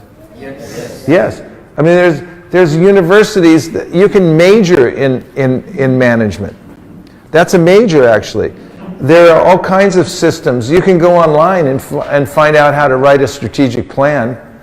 It's actually, there are hundreds, thousands of books that you can pick up. Like Guy Kawasaki, he was one of the founders of Apple. And he wrote a book called Art of the Start. I read that book, and I got so many good ideas about how to manage a Sankirtan party. He said there's 3 principles to a startup. First is make meaning. That is, decide why you're doing it. Second one, he said, make mantra. That replaces the modern mission statement. You need a pithy, short statement saying, it's like a battle cry. And third one, get going. And then he had other organizing principles. But everyone knows how to organize something. And the more expert organizational advice you take and employ in your Sankirtan party, the more that you will grow. Some of the principles that we use is that we get together regularly and brainstorm what worked and where there's room for improvement. We just did it last night. When we came back from our Sankirtan yesterday, down there at Mahakali Square or Bazaar or whatever that place was, we got together, all of us, and we just talked about what worked and where there was room for improvement. And we wrote down all the places where there was room for improvement. And then the next MSF, right here in Ahmedabad, they're going to fix at least 3 of those places and make them better. And if you do that every month and you keep organizing like that, your party starts to grow in ways that you could never imagine. And there's lots of other things that you can organize. Prabhupada, this is his statement about organizing the movement. He had 7 purposes. You have to put it on your calendar too. ISKCON's got a lot of things going on, does it not? Now, if you wait till the last minute to put an MSF, a monthly Sankirtan festival together, you're going to run into like 5 other programs that are happening in your community. And then the attendance is going to be divided. But if you decide, for instance, at the beginning of the year that our monthly Sankirtan festivals are going to be on these certain dates, and you write them down, and then you get the local authorities to agree that day is marked for monthly Sankirtan festival. Everybody participates, no other programs interfering. Then you're going to increase tenfold in your monthly Sankirtan festival. That's organization. Goals are potent. Everyone say that. Goals are potent. They're so potent because human beings are like, the mind of the human being is like a heat-seeking missile. And as soon as you put a goal in front of a human, the mind starts trying to figure out how to solve it, how to reach the goal. So in a similar way, when you set book distribution goals, then immediately you'll start thinking, how are we going to do this? And it's with that energy that you innovate and you start growing your Sankirtan party. We want spiritual entrepreneurialism.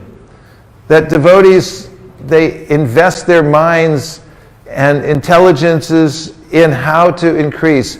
But when you set the goal, you'll find something miraculous. It's like flipping a switch. As soon as you agree to the goal, then the energy starts to come in. How would you like it if you saw somebody walking around the temple with a bead bag, beads in the bag, but no counter beads? What is your reaction? You're laughing, right? I mean, it seems natural to some people. They just say, well, I don't need to count. Why do we count how many rounds we chant? Anybody have any idea? Yes, Prabhu. Make sure that we at least complete minimum. Make sure you at least complete the minimum, because the mind might pick one number today. I would say, I'll do 32, and the next day say, I won't do any. But that's not what we do. We do a minimum every day. And it takes some work to do that, right? So in a similar way, when we're doing any kind of sadhana, we count it. Sankhya Purvaka Namagana Natibi. The Goswamis counted how much they chanted. They counted how many times they bowed down. We count also. And in book distribution also, when we set goals for ourselves, for our team, then naturally we'll be energized to want to reach it. And Prabhupada said this is one of the principles of management, that you set a fresh challenge for your team so they'll want to rise up and meet it. It's in the process of rising up to meet that goal that the whole congregation grows. Do you have enough air in here? Is there a way to get more air without bringing too much extra noise in? I think we need more air, because when the brain doesn't have enough air, then it starts closing down. It closes down the brain.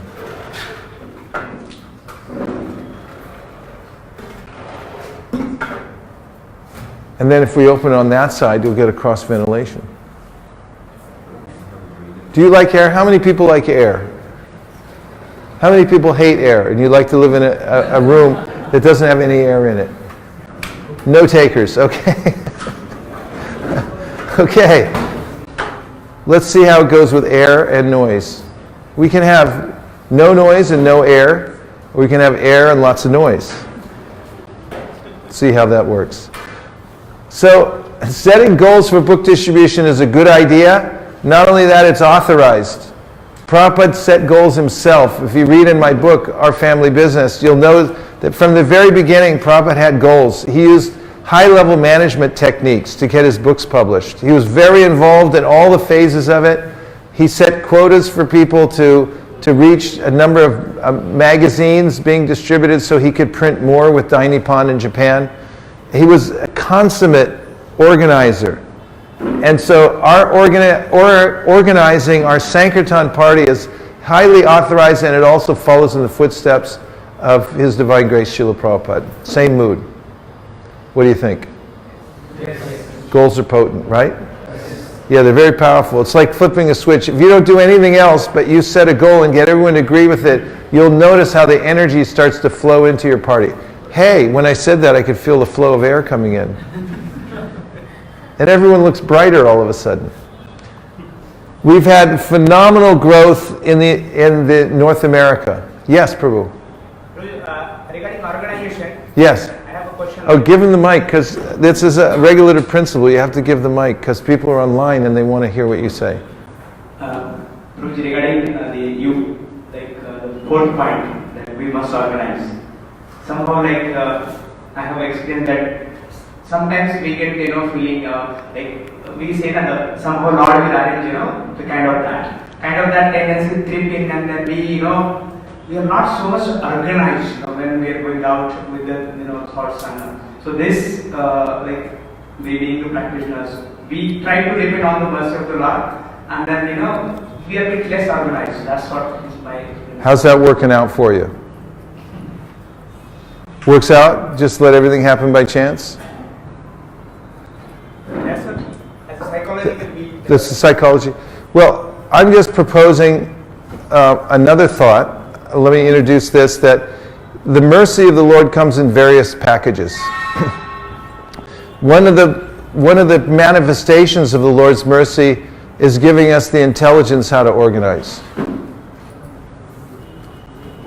I mean, there's a man in his house. He's on a 3-story house, and the flood comes.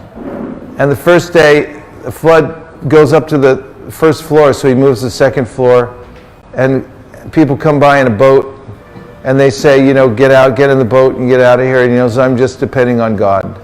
So then the flood goes up higher, another boat comes by, says, come out.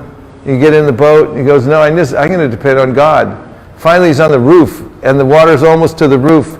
Helicopter comes by, and then they put down a rope, and he goes, no, I just depend on God. And then finally he gets drowned, and he ends up at heaven, and they're asking him, like, he said, why did I drown in here?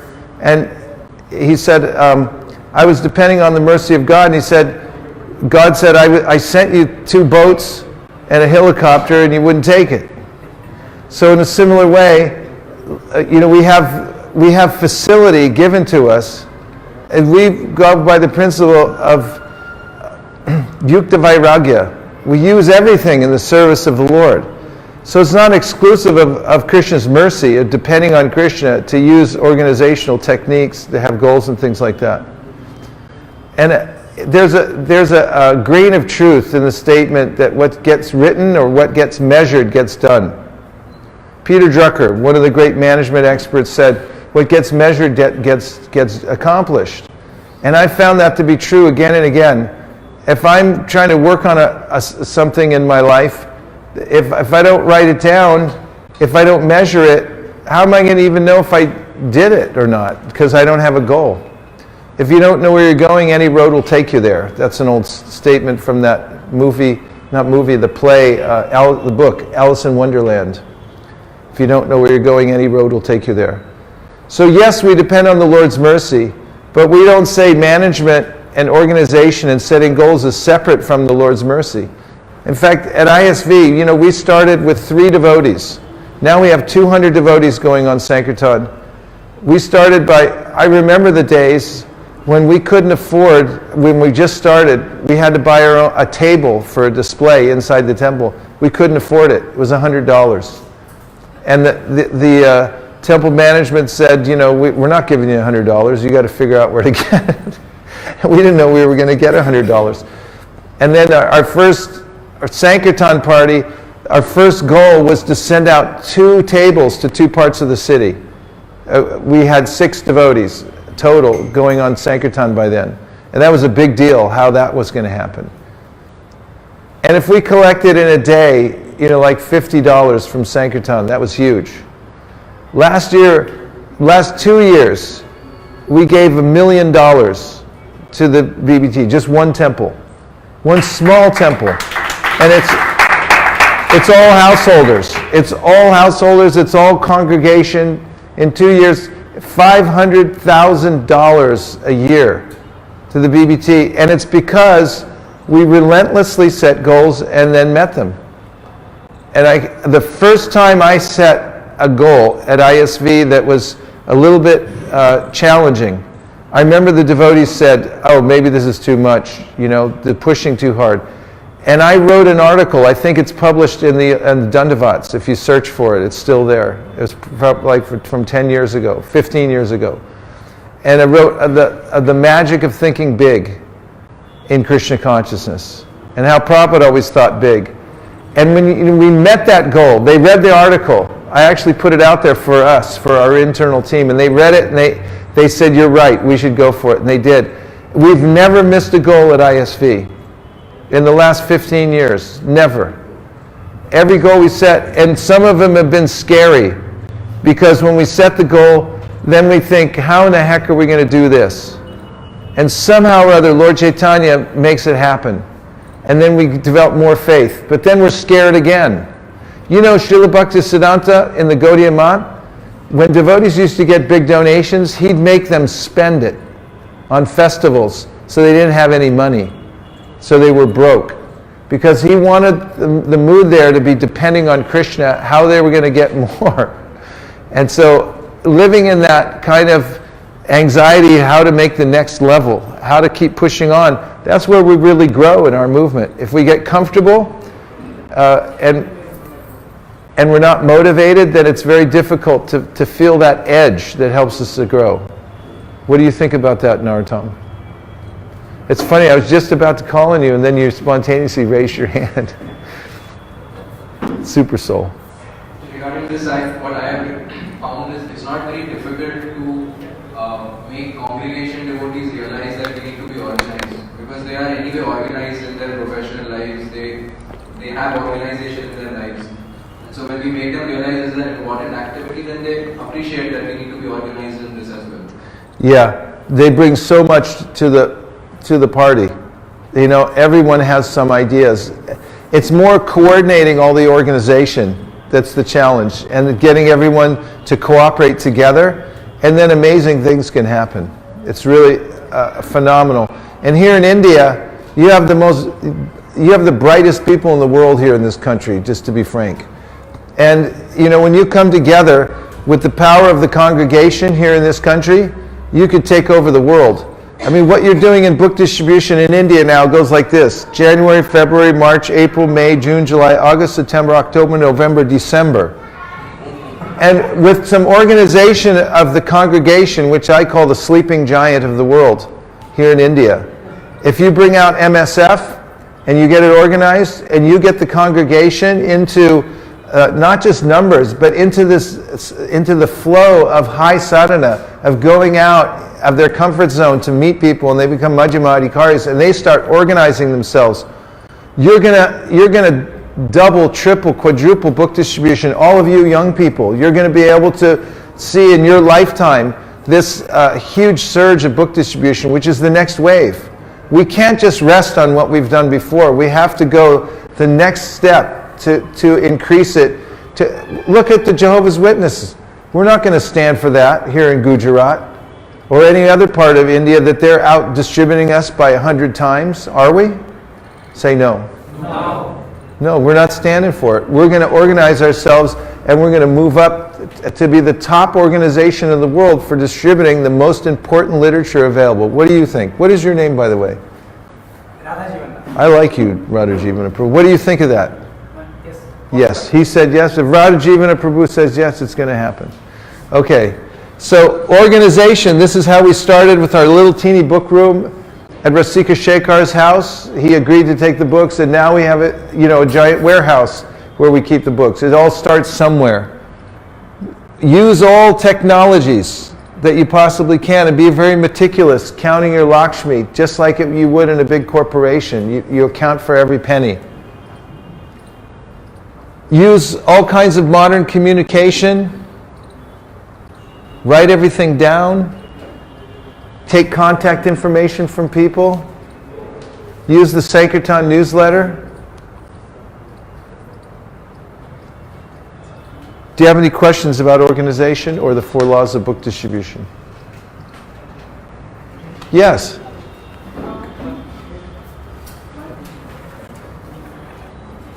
Hare Krishna, Prabhuji. Prabhuji, even I like this concept of door-to-door doing book distribution Srimad Bhagavatam. But in a city like Mumbai, I myself have done in some small areas where security was not there in a flat system. But most of the area we have securities. They didn't allow this go inside to the societies.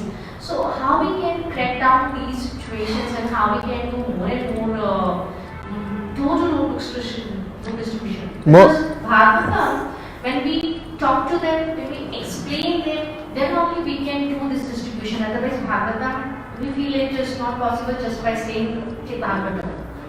So how we can do this, because we are not able to talk to them directly. No, you could talk to them directly, but you have to investigate and do research.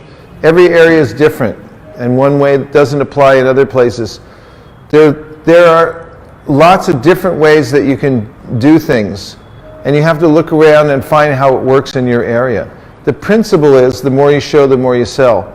And there are presentations we have that you can see how to present Bhagavatam. We even have flip books and things like that. And Then, if you just investigate, Narottam Priya has an answer.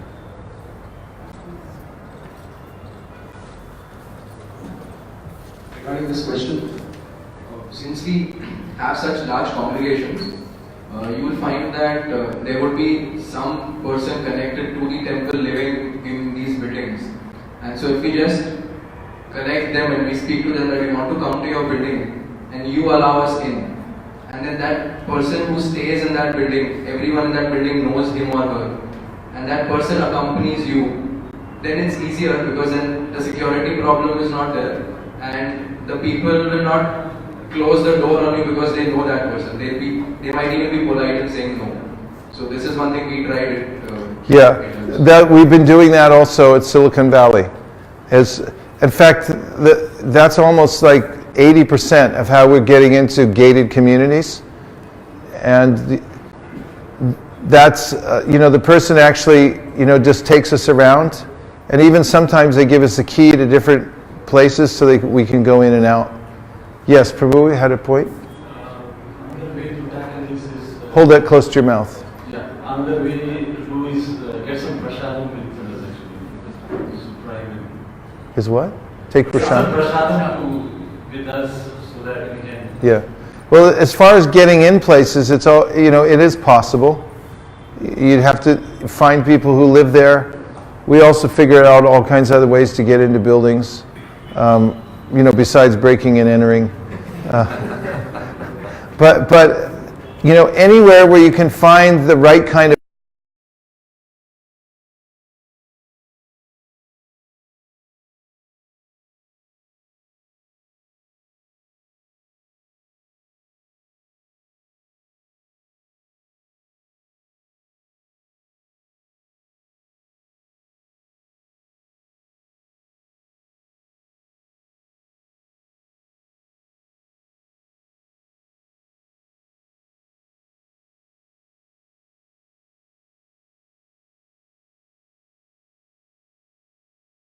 to share here, like what we do for Srimad Bhagavad sets. Like during book discussion, there will be certain parts they will be showing interest. So we need to note down the numbers and the contact details. And secondly, India, there are so many festivals, like one after another. Festivals, like throughout the years there are festivals. So as you said, we focus only during the December marathon, and rest of the festivals we don't focus. So if you start focusing on during the festivals, like there are Ganesh festival everywhere in India, there are other festivals like Navaratri and everything. During this festival season, everyone will allow, so we can go and discuss with them all and we can share all those things. Yes. Very good point. Any other questions about the presentation? Yes, Narottam Prabhu. Apart from using technology to organize, do you also use technology to actually distribute books as an online, Yes. the advertisement for the books or something? Are we using technology for the actual book distribution also? Well, one thing that comes to mind is every year Facebook. You have Facebook here, right?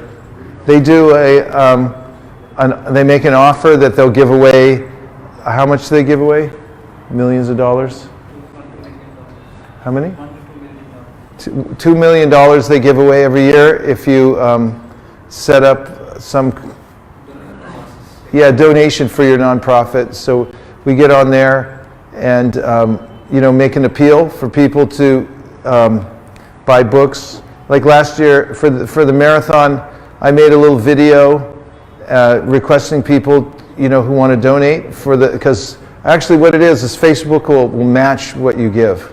Of course, you have to give it at exactly the right time, but it doesn't matter. People donate anyway. And I raised about $22,000 just from my Facebook page. Threw that in for the marathon, using the technology. So that's there. And yes, we do innovate and use different ways to promote books, through the internet. Prabhu in the back.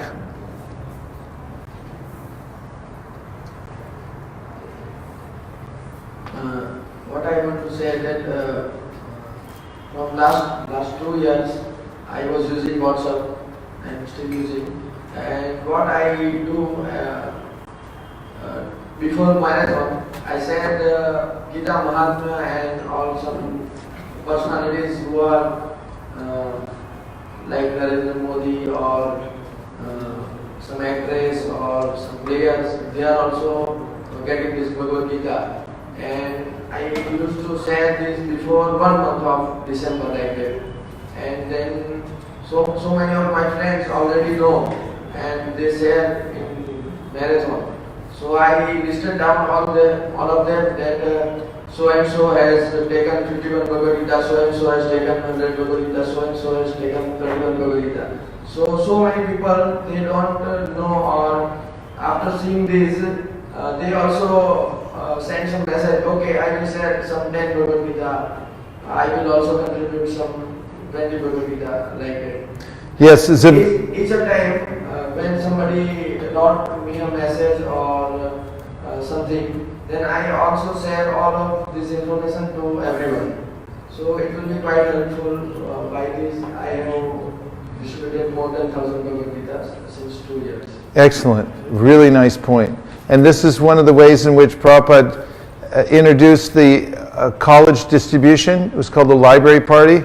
He told the devotees to find just one professor who was well known to write a letter that I like these books, I'm buying a standing order, and then go show it to the other professors. And from one, they got 2 letters, and then they had a stack of letters, and they just went around and showed everybody, and that's how they rolled all the way around the world and sold Prabhupada's books to libraries. Mataji has a point? Hare Krishna. Is it more easy to distribute books door to door when we go in a procession or a Harinam Sankirtan rather than, because it's easy to sell to the shopkeepers, but if we go door to door, we have experiences that they just shut down with the door and they say we don't want to listen to you and we don't want the books, because in every apartment we cannot find somebody who we really know, and as Prabhuji said that, we can just request them that to gather everybody and then sell the books. So it's very demotivating at times for me when I have been out and selling door to door. Well, there's a couple things. There may be more than one factor, so you can't oversimplify things. Because sometimes we go to a perfectly good spot, but if we don't know how to do it, we'll say it's a bad spot. Like I've had that happen before, as I'm growing up in book distribution, that because I couldn't do it, I'd figure like it doesn't work. And then I'd see an expert come in and go like, oh my God, how'd they do that? They just know how to do it. Because there's a way to work every place. Some places are better than others, but actually it's more like there's variety everywhere.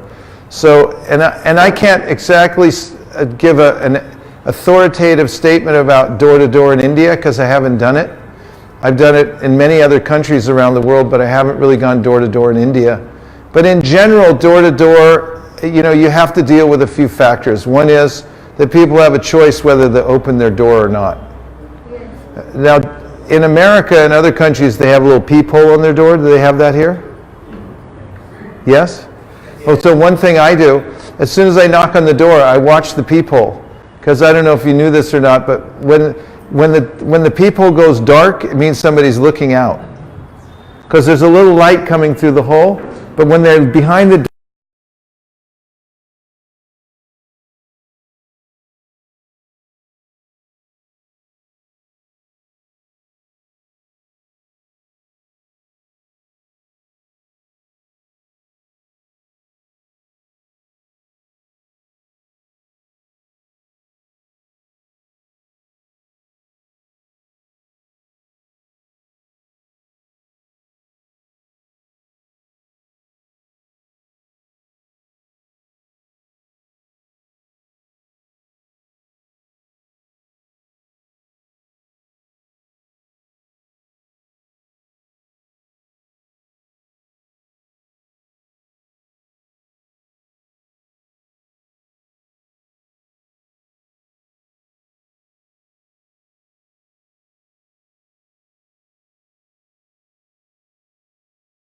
look for them a lot. Like when just in Toronto, I said, put me in the Arabic-speaking places. And we did the whole apartment complex. I'm used to these people. I know they'll take. They're very pious, actually. And they like religion. They like other people's religion too. They're not all fanatics. There's only a small percentage that. So I have this level of confidence. So when they let me out in the Bhadrakali Park yesterday, or whatever that place is called, it was all Muslims. I felt like, fine, bring on the Muslims. I love.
I feel I find more difficult to deal with them. So we get them on some very emotional fronts, saying that Quran teaching and Bhagavad Gita teachings are not that different, and some professors or doctors who compare with Quran and Bhagavad Gita, they buy it from us. So how do we just? Well, yesterday they just tell you, dealing with the Muslims yesterday, I didn't talk about Quran, I didn't talk about Bhagavad Gita, I leave that all alone.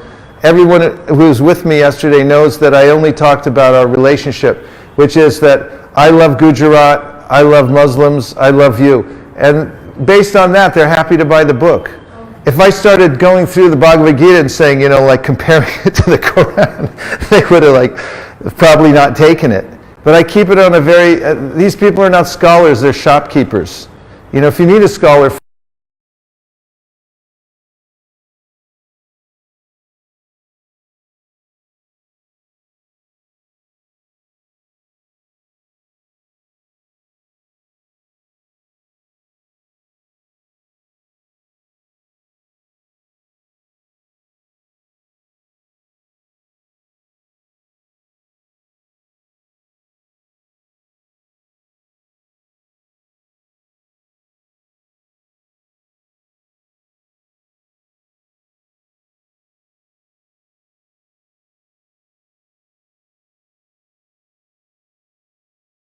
care what book you have, they just care that you like them, that you respect them, And so it's a different level. You bypass all the philosophy kind of stuff, and then they're happy to take it. We'll do some today. We're going to go on book distribution later today, right? And I'll show you. I'm guaranteed we'll meet some Muslims, and I'll show you what I do. Just one response. Yes. We tried this door-to-door book distribution in one of the congregations in Mumbai. We had 3 Matajis who volunteered to do that. In 2017, that is the year before the last one, we could do hardly 20 books because we had 3 Matajis who volunteered. They went in different areas individually. But then they teamed up in 2018. They went together, and when you go together, there's a different feeling. You can have a lot of things happening together because something clicks, something doesn't click for someone.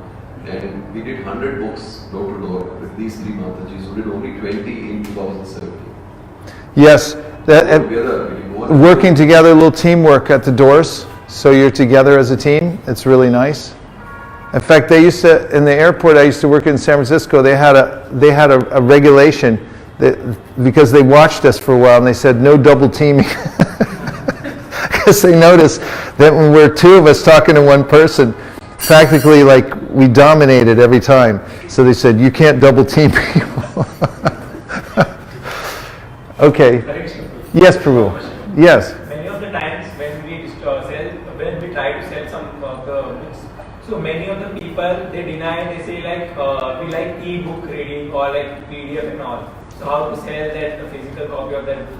Yes, it's a very important point because oftentimes people use that as an excuse not to take something. There's a lot of different excuses people pull out. One of the ways that we open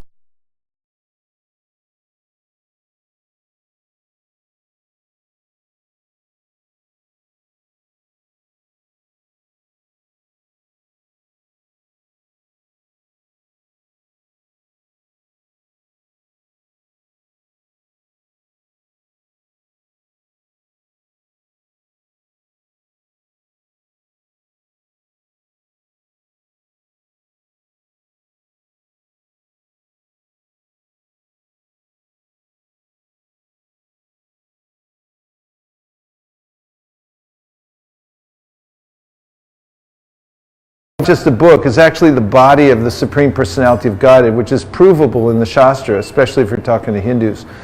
And when you present it like that this is something that the kids will look at, that they'll pick up, they may not go in the electronic media, and that it's actually a spiritual object that will change your life. Even Americans buy that argument. I was at the airport several years ago and I was selling books and this lady comes over and I told her, she said, why don't you give it to somebody who will read it? And I said, well, the beautiful thing about this is you don't have to read it. I said, this is so powerful that if you just put it in your house, it'll attract good fortune. I said, do you know where good fortune comes from? She said,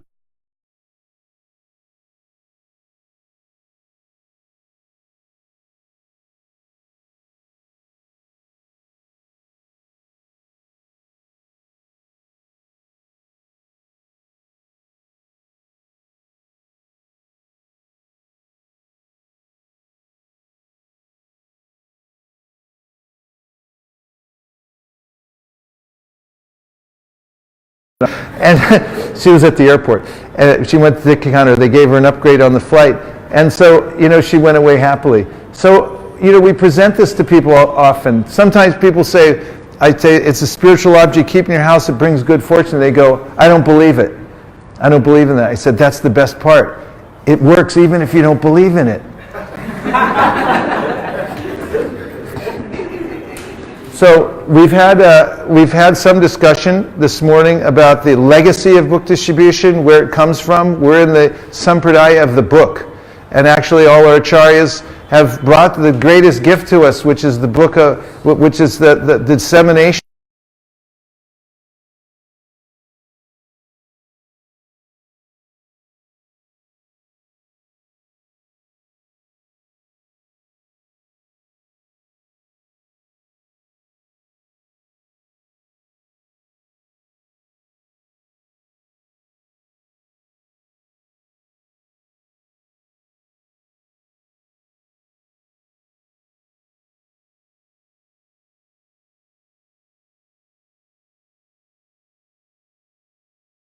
Opportunities to develop an empire of book distribution, no matter where you're starting from now. And the proof is our little organization in this kind of Silicon Valley that started with 3 people and doing about $150. And now we have 200 people and we're doing $500,000 a year. And that's from following these simple laws, four laws of book distribution. And when we come back from lunch, we're going to go into some very specific information about the monthly Sankirtan festival. That is a way to wake up the sleeping giant of India, the congregation of India, to quadruple book distribution in India over the next 10 years.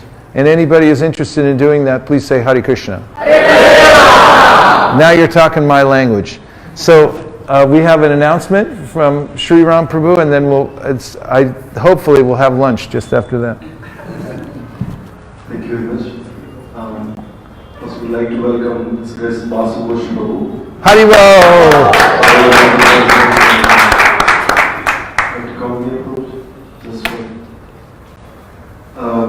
So as we have scheduled, now we break for lunch and we'll come back by 2:45, so 1 hour from now, because this hall has to vacate by 5 o'clock.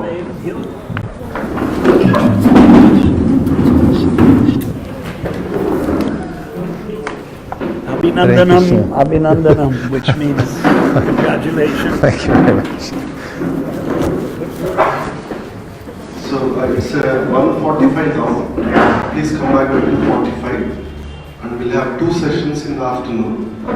It's a small workshop, the challenges we are facing on book distribution. We'll form some teams and we have some discussion. And then I love this also place. Goal setting. Gujarat's the best. It really is. There's also one presentation on communication. How do we communicate when we go out with individuals? So we break at sharp 5. We go out. We have already chosen a spot. We go as a teams and come back at 6:30. We have dinner at 7:30 in the same Prashad hall. Thank you very much. Thank you. Vansha kalpadurvascha kripasandameva cha patitanam bhavani Vaishnavebhyo namo namah Nantakoti Vaishnavi.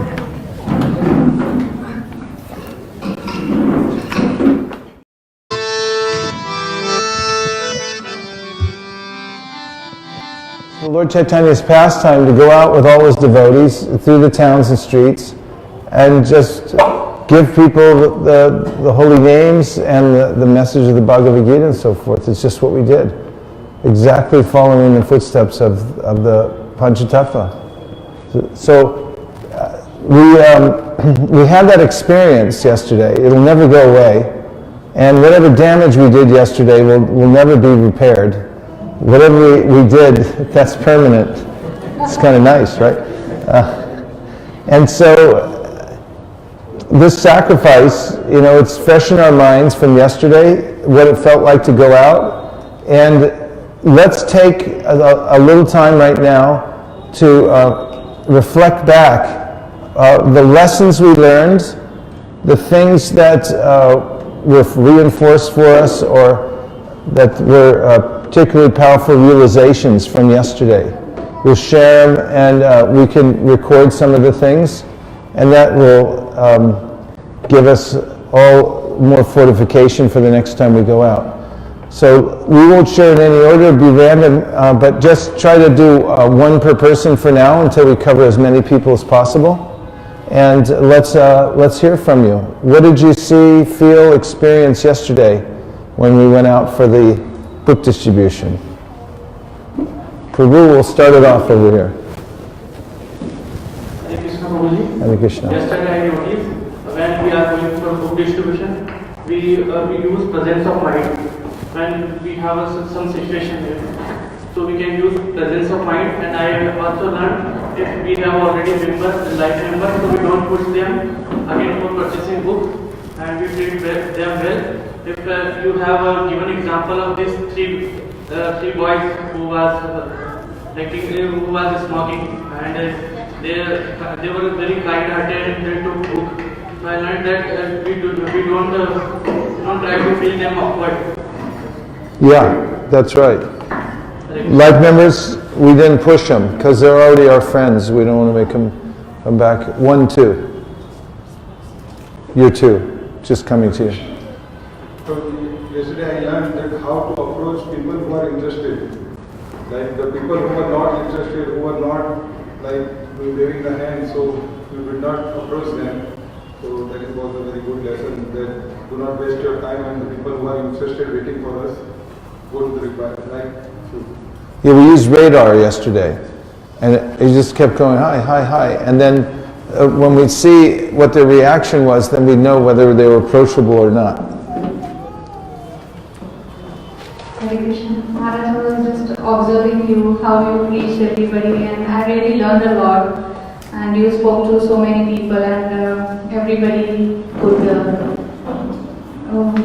was benefited by taking books from you. And I saw that how you left an everlasting impression on everybody, even those who would not be interested. And you gifted them books and prashadam.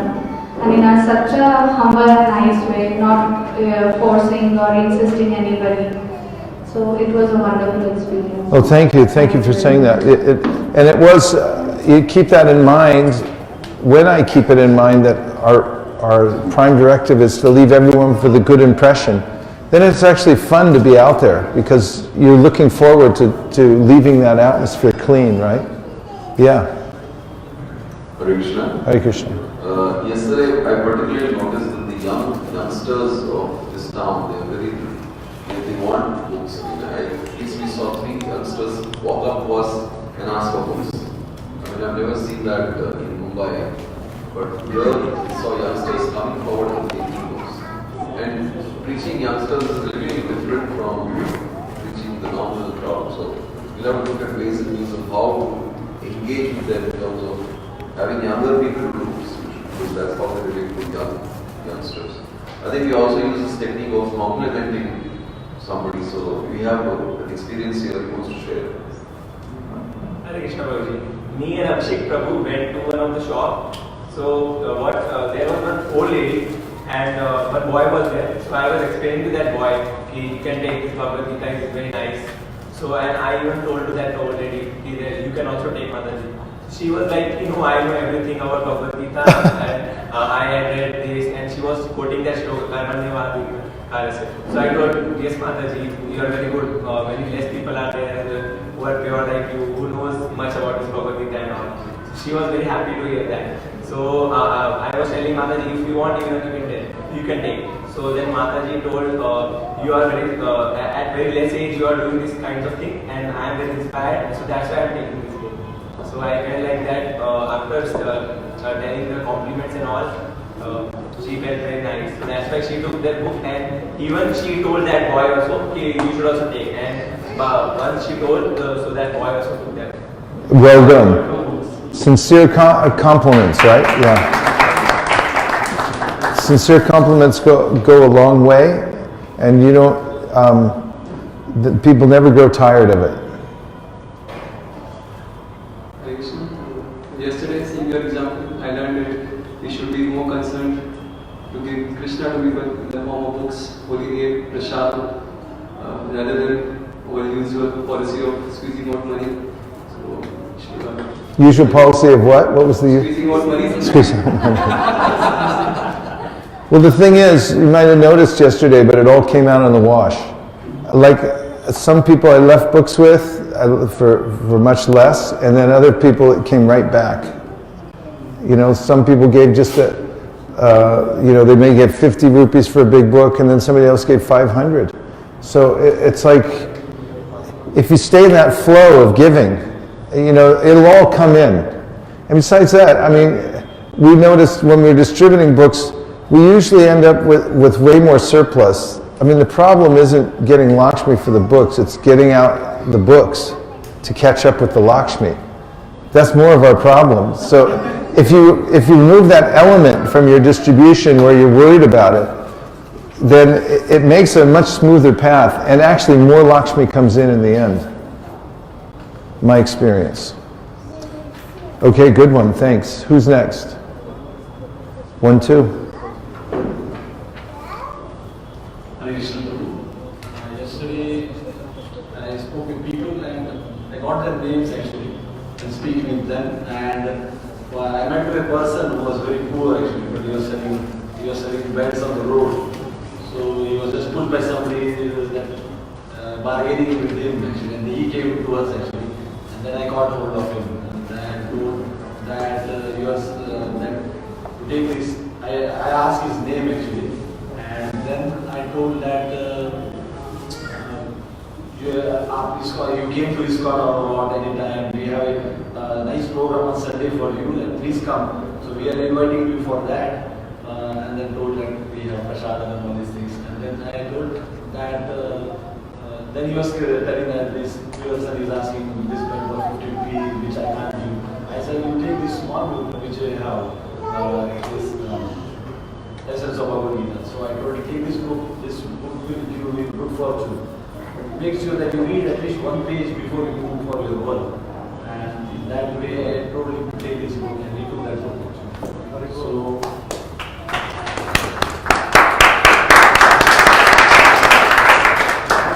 the way you told that we should try to find some qualities that every person has. So if some person was exhibiting some qualities that are spiritual, then we should tell that you are spiritual. I met one person who has his name as Yadav.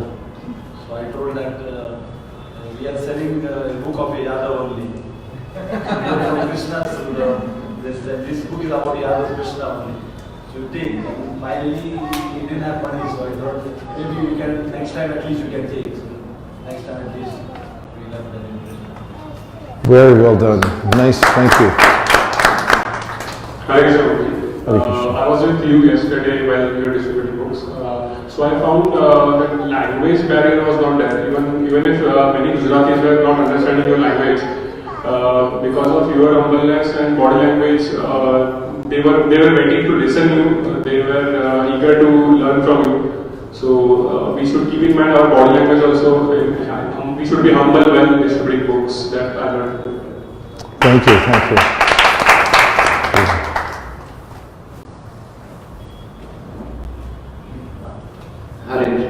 Yesterday I noticed literal disarming when we approached the mall, the last section of the preaching.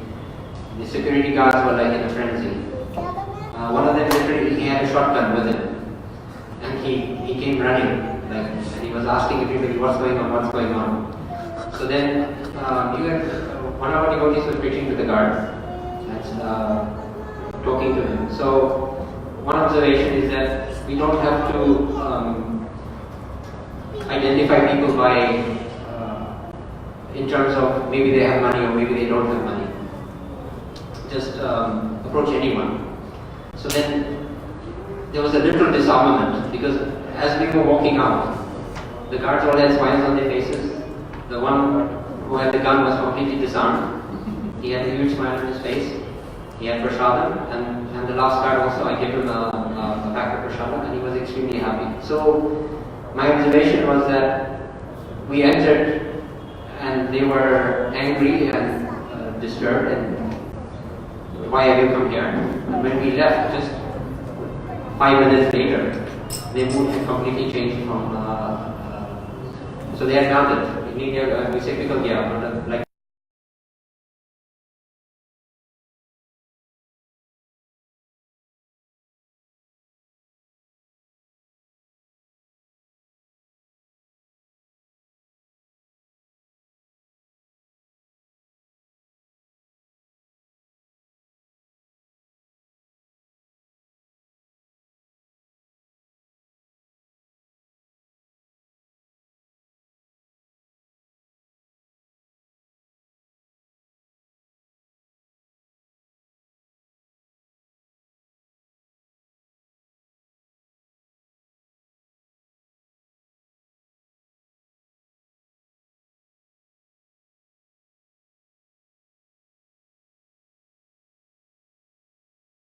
Yesterday we noticed that I was noticed you that when we are preaching, so sometimes what happened that we just force them people to hear what we are saying.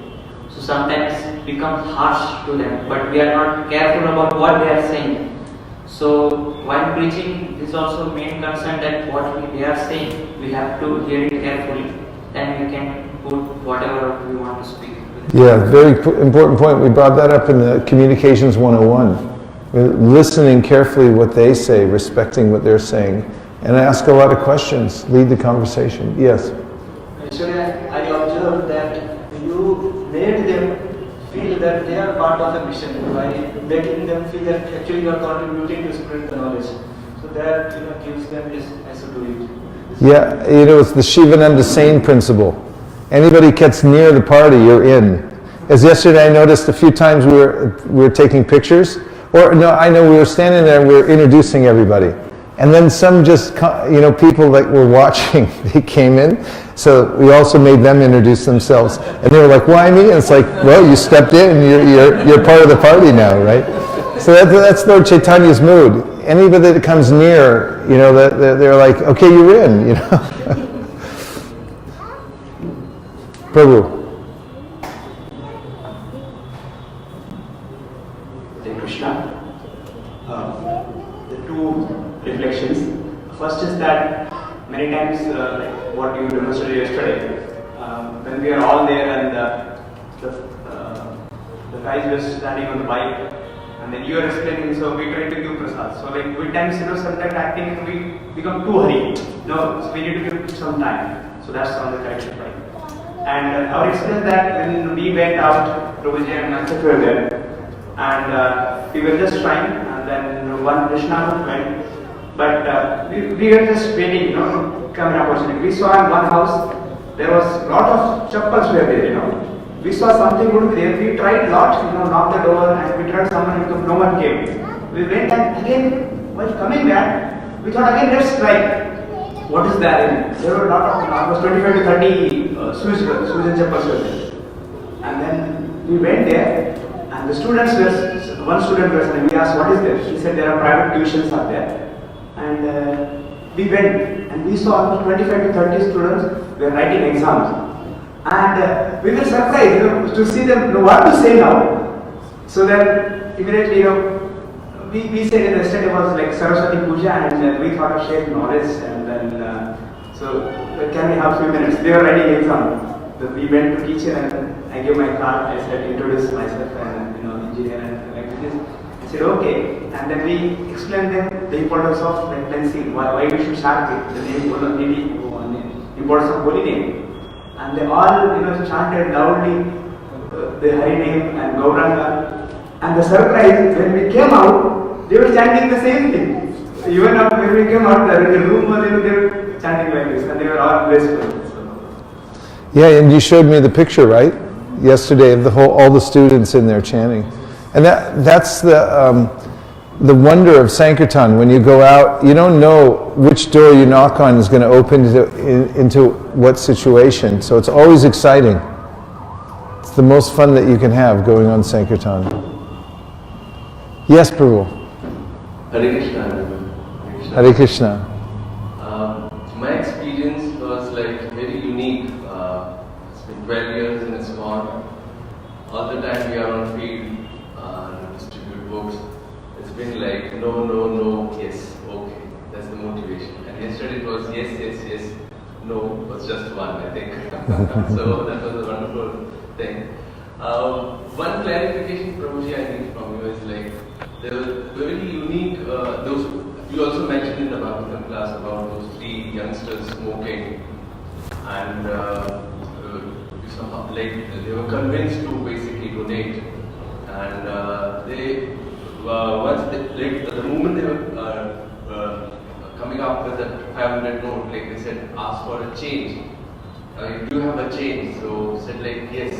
And then the moment so they forgot asking for the change and be gifted. So it's just not like how to handle basically that particular scene basically, because they were asking for a change. Somehow we gifted them. And gifted them prasad, and then they didn't even ask for, like, say, the money back. They didn't ask for the money back. So, was it the Karishma which was created? Well, I didn't notice that. I didn't see that I wasn't aware of that. But in normal circumstances, I'd be very straightforward. Like, if I perceived the fact that they wanted change back, I would go out of my way to make sure that at least was offered to them, and that they got the change. And because no cutting corners, that okay, they forgot to ask, or maybe they were embarrassed to ask, or something like that. So just as far as a principle goes, be completely straightforward with people, and whatever they ask for. If they make a mistake and give you too much or something like that, then let them know that that's what happened. Because in the end, really, whatever donations we're getting, it's for their purification. And if they make a mistake and they realize that we took advantage of it or something like that, then they won't appreciate it very much.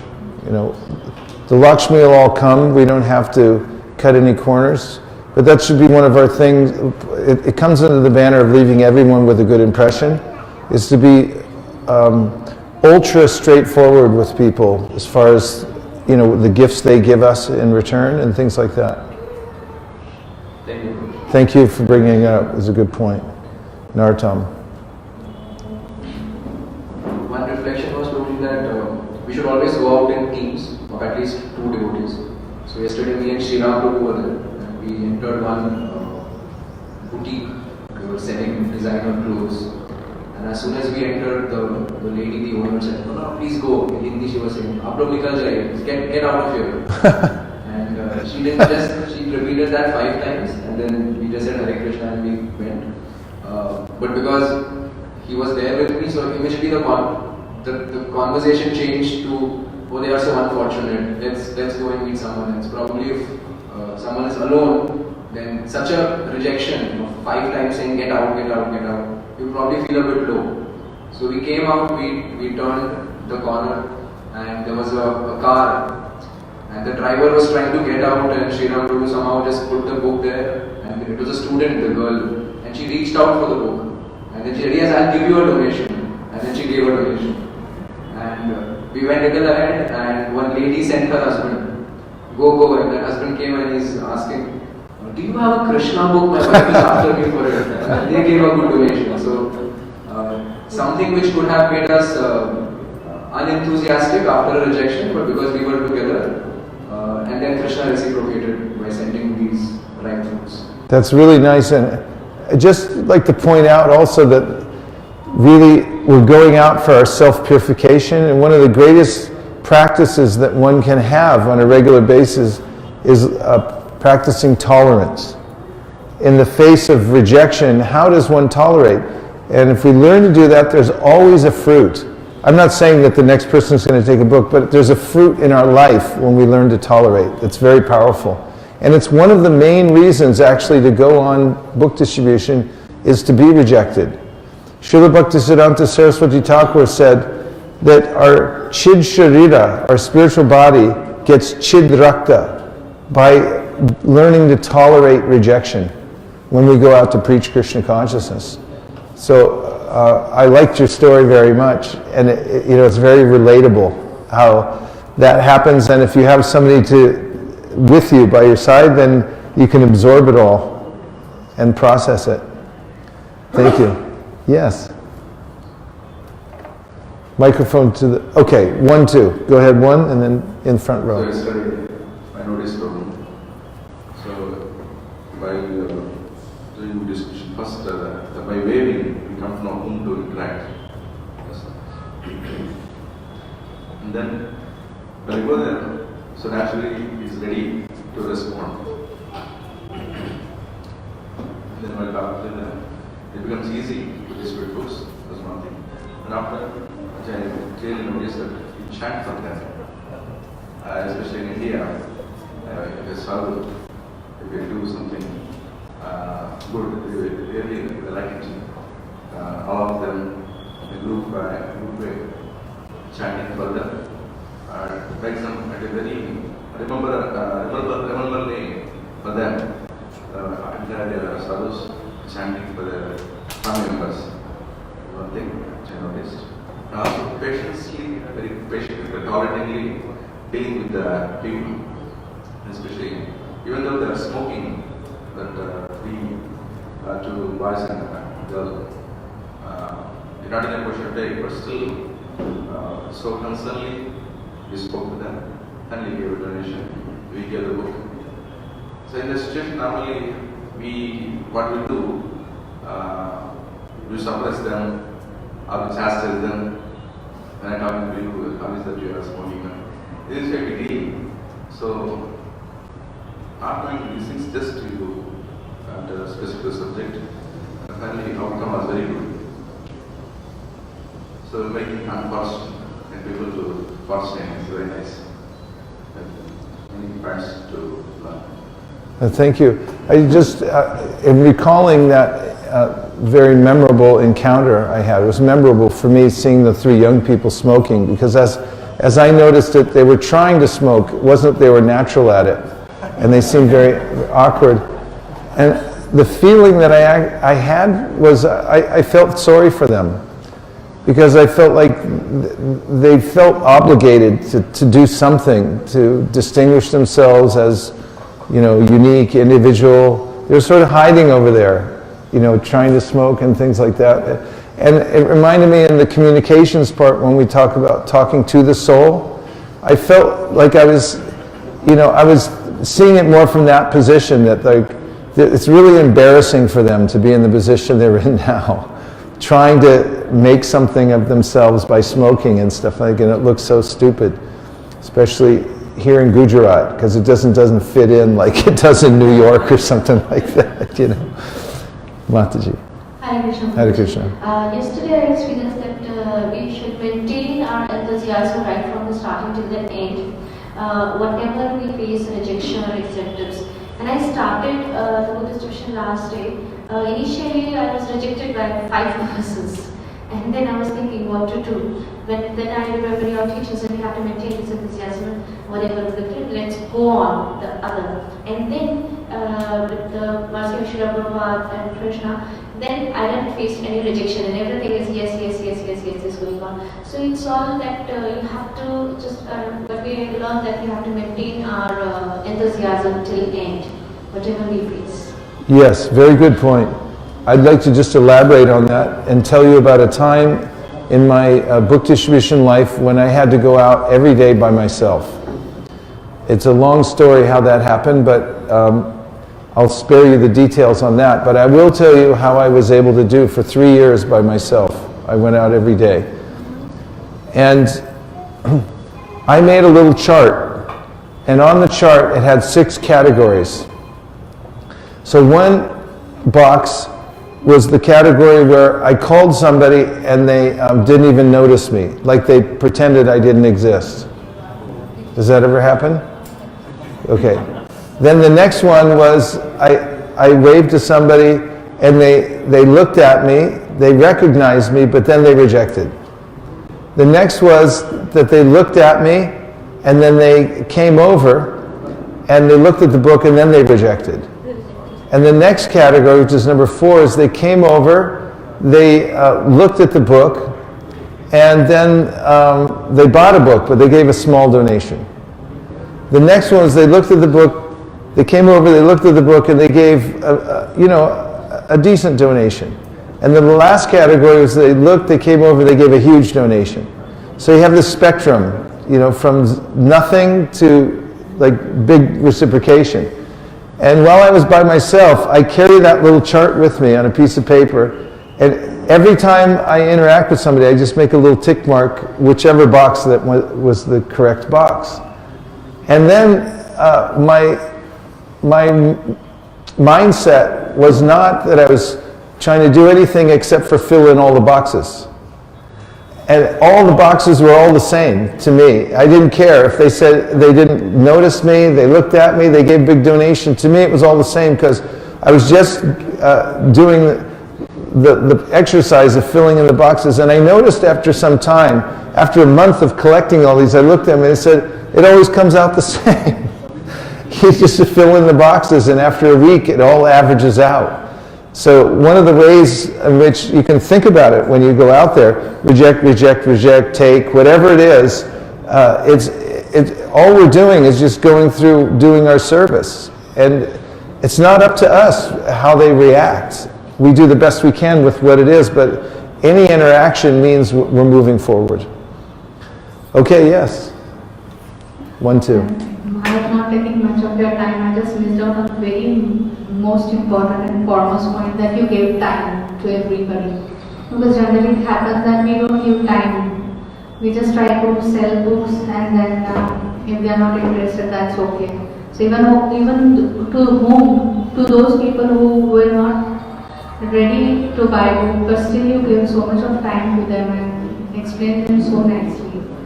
And that's lots of patience, I think. Even if you are aware that he's not going to buy the book, but still giving time and making them feel important. Yeah, I've had many experiences where I took time with people and I left them with a good impression even though they didn't take the book. And then later they changed their mind and they chased after.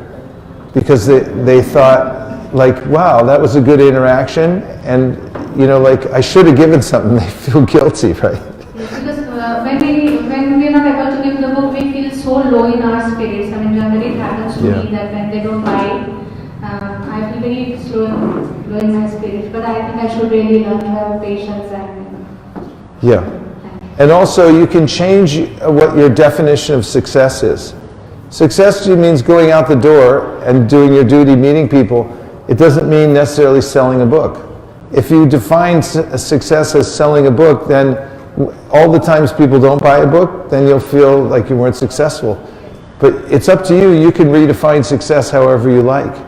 If you define success that I went out the door to do this, then that's why I do that exercise. You touch the pavement, you're successful. After that, you just feel blissful because, like, what's it to you if they take or don't take, right? But Maharaj, in your case yesterday, as Prabhu said, that it was hardly 1 or 2 who were not looking forward. Otherwise, everyone, just listened to you so nicely, and they bought books. Well, it was mostly because you guys were all there with us. Not really, but yes, that's part of like Really was. everybody to them. And, So what are you going to do when there's like 20 people staring at you? Making us feel so insignificant in front of you, but making us feel important and introducing us to everybody. So that were very good gestures I could learn from. Thank you. Yeah, Hare Krishna. Thank you. Hare Krishna. Yesterday I learned how to distribute books who the person is saying already we have. Like yesterday I used the word you look spiritual. Yesterday I met one couple. The wife was constantly saying, no, we have all the books. And the husband was also saying, yes, we have. So this is very nice, you look very spiritual. So he was finding like anything, and he said, okay, what you have? I said, so since you are having many books, you can just give it to somebody, or you can just donate. Like, so he said, okay, give it to me. So he took willingly, and he has given to me. So it was I'm so happy to hear that because that's duplicatable. There's a lot of different things that can work or not work, but this you look spiritual. I mean, this is a revelation for me in this decade because I discovered it and I started realizing that when you say it to people, it's actually they instantaneously become self-realized. It's the weirdest thing, and it's so powerful. You look spiritual that they all of a sudden realize, hey, wait a minute, I am spiritual. So yeah, thank you for bringing that out and that it worked. Because when we hear that, then we realize I take that mantra with me, and you can use it anywhere, any country, any place, and you'll see that it has its potency. It came down from Vaikuntha, that mantra. We should keep it in a little case somewhere and worship it. Okay, good. Yes? I found mostly people were sad. I found people very sad. And as I was to one person I was speaking, I asked him, did you find Krishna is your enemy or Krishna is your friend? Then he started talking, no, he's my friend. So I told him you should take up Bhagavad Gita, we have some programs in our so only my observation was that people are very sad, and if we just go out and speak with them and spend some time with them, they become interested to take a book and asking them questions. And yes, I spoke that you are Thakurji to take this is Gujrat, so this is Krishna's land, so Krishna is your dear friend, like that. So, coming to the point, you were spiritual, asking questions, you were spiritual. You make a really good point because actually people are suffering, and this kind of Sankirtan that we're doing, going out and meeting people person to person, is irreplaceable. People really start their spiritual journey by meeting a devotee somewhere. If you trace it back and you ask people what happened, they'll say, I met somebody and they impressed me. And this is Lord Nityananda's work. He would go door to door, and Vaitacharya would go door to door, and they would just meet people personally. And you may think it's insignificant because it's just one person or 100 people, how many people can I reach? But every time someone moves in the direction of Krishna, it changes the course of the universe because they've used their free will after getting some association with a devotee. So you can never overestimate how powerful the personal touch is. It's such a worthwhile service. Okay, a couple more. Yes, Prabhu.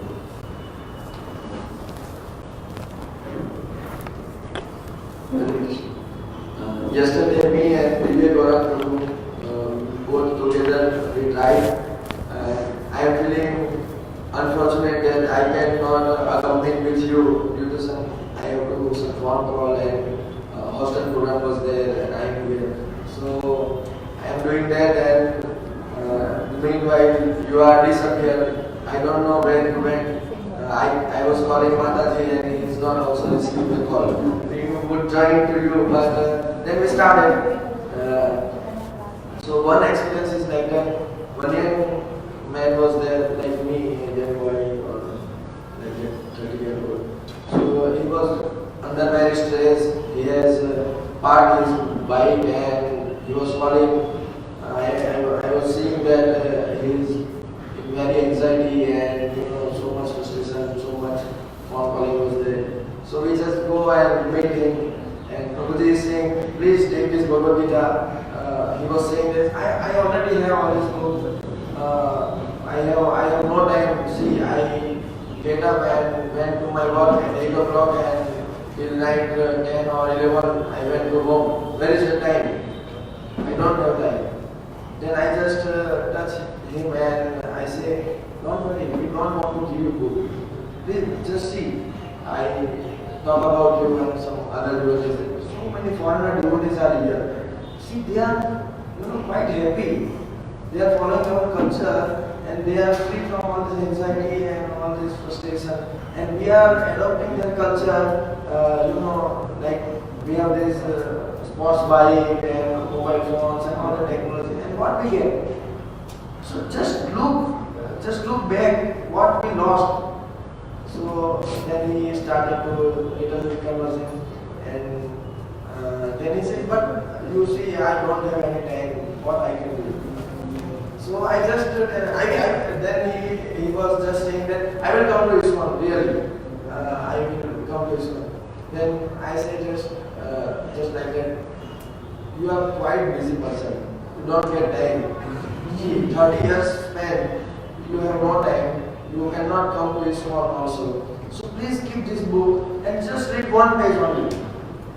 And it inspires you to come to ISKCON. Because he is saying it is not matter of money. Then what is the problem? You just keep it with you. See, I have been in this job since I was in engineering and I think 10 years back I started this business. So many people repeatedly call me and asking the books for gift or so many things, and they reciprocate how we repay you like that. Then I just say that you also distribute this book like that. So I was diverting him to that I have so many groups and so many broadcast lists. I daily message near around 2,000 people about Bhagavad Gita. So they are quite happy like that. So he just say, okay, you please connect me to that group also and please give this book to me also.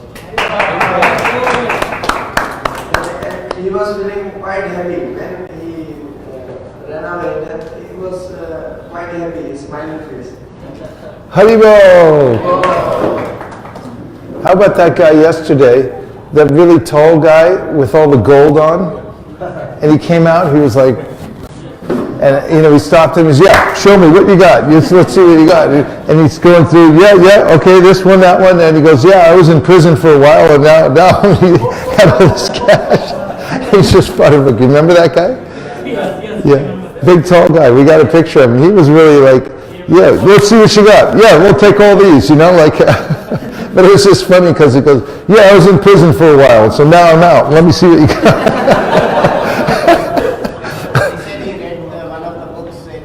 Oh yeah, he read one of the books in prison. That's what it was, right? Yeah. I have to ask one question for that. Yeah. That we told them the book cost is around 600. So he was about to give 600. If we have told him that actually these are priceless and more cost, it may be 1,500, 2,000 to just print, but we are giving at a low cost. So maybe he have given more money Oh, well, it's best to be straightforward with the cost of the book and be very clear about what you mean, how much they cost. Like if you say they cost us a certain amount, but over that is a donation. But be straightforward when you're telling people how much it costs for us to print the books and things like that. That's important. But you can always, like we were telling yesterday, a lot of people, we'd say for the donation, we'd say there's no minimum, but more importantly, there's no maximum. And then you always see a little smile come on their face. I also learned one thing, that how to respect people, like you were always taking out the shoes and telling them Hare Krishna. That was... Yeah. Anything that takes it more to the spiritual mode of goodness platform, then it takes away a lot of the rajas, out of it. So when you do the ceremonial things like take off your shoes and stuff like that, I mean, these people are so pious. You're not going to find anybody better people than the people here in Ahmedabad. I mean, it's amazing. And if you take off your shoes, then they'll take theirs off, See, these people are the salt of the earth. And if you just treat them, with respect, then their goodness just pours out of them. It's naturally in there. Also, Guruji, I saw that to donors and like members, you were not asking any donation, just giving the gift. So they're already our friends. They're already coming and everything like that. The best thing that you can do is just really appreciate them for what they're already doing. They already like us and stuff like that. And unless they volunteer something, because everyone knows, here's what they're doing, obviously give something. And if they don't volunteer it, like really easily, then I don't push them very much. Because the next time, they'll have that feeling. They'll remember that. What they'll really remember is that you were just a friend to them, and they'll feel even more reinforced of being part of ISKCON. Okay. Now, thank you for sharing. Sharing means caring. And here's the last question before we move on. Actually, I have a couple of questions. So we answer otherwise. But pertaining to the last point, it was passing on books freely. For us, there's always at the back of our mind that we do have to raise funds. There's a concern regarding the every party that we can't afford to pass out books freely unless and until we have sufficient donation from people. So if we start with the first person to give free, second to give free, then there should be it's anxiety for us to raise funds. So maybe for ourselves this would be an issue, but practically at our level there is a concern, a big concern. Well, at some point you have to take some risks. And I recommend that was the question about the donations, right? And how it all comes out in the wash? Yeah, basically they are Sankirtan devotees. Sankirtan devotees. They take books from temple. Take books from temples. They have to give back the amount exactly. You have to give back to the next. Yeah, what I recommend is that to practice what I'm doing, get some subsidized books. Get some subsidy so you can experiment with going out and letting books go. Unless you really like to live on the edge and you like more excitement in your life, then. But the fact is that when you depend on Krishna, it comes out. But in the beginning, I did this at ISV. I used to try to get subsidies so that the devotees, when they first started, they didn't worry so much about how much they got for each book. And now I just have to tell you, we got so much money, we don't know what to do with it. I hope that going on the video. But I mean, it comes in so fast. When you're in that mood of giving, the flow comes in, it all comes back. If you're not so uptight about, like, it's 150, you gave 149, like, let them go. It'll come back in. Because when people give according to their free will, they give much more in the end. Yes, Prabhu. One thing we emphasize in India is that we say printing cost. So people know what we're trying to ask. Because most of the time, say donation includes some 10 rupees, 5 rupees. Yeah. So we just say that we don't ask money, but the printing of this book is this much. Anything above is donation. Because yesterday we started with book distribution, one person came to get bikes. It's the other film. It's the SOS. It's the other one. He wanted this? Oh, okay. We started 1, 2, 3. Everybody gave 1 rupee. They didn't give, but we still gave books. But as we go, we have collected good money to balance this amount. During extended experience, we had 4 rejections, but after that it's smooth. If you can emphasize on to print this book it's 150 rupees, people know that you're asking that question. Yeah, a good mantra, like we were saying yesterday, they cost us, all total about 150. Anything over that is a donation. Anything you give over that is a donation, because then it opens up. You want to keep the upper end open for them, rather than tit for tat. It costs 150 or whatever. Another thing was that while seeking donations yesterday, you were telling that your donation would be utilized for the cause of spreading the love of God to India, to China, Japan, and countries across Yes. the world. So I really wonder. I didn't say that specifically. I just said that we're working all over the world, or that our goal, our whole mission is to print these books and put them in schools, libraries all over the world. In my case, it's true. So what I was telling them, whatever you say, you should be able to back up. But I do go to Japan, China, and all these places, and we do. So, I was telling them straightforwardly what my mission really is and what we're really doing. In our day-to-day distribution, we come across many people who accuse us of sending India's money abroad. So I really wonder what kind of response would we hope from them when we explain that this money would be used for.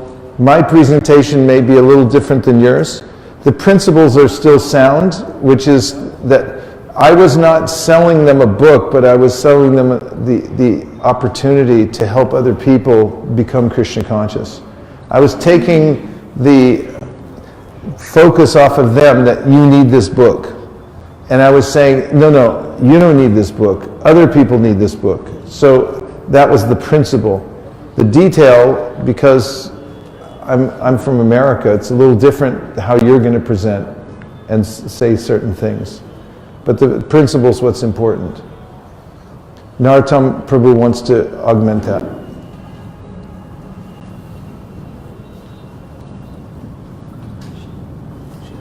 Just a response to that question. He wants to see this? People saying Okay. that basically what he said was people sometimes say that you're taking money from India and giving it abroad. So you should we also look at it sometimes in Bombay, very confidently look at that person and say that that's not even allowed by the government laws. And ISKCON is a public charitable organization. We have our balance sheets, you can go and check it. So with humbly but with confidence, when you give facts, these are just WhatsApp rumors that are spread by Rajiv Dixit and some people who made some videos wherein they say that ISKCON's money goes abroad. So, but we know that's not the case. In fact, money from America was brought here and that's how Prabhupada started. So very confidently if you say, then those questions immediately they accept.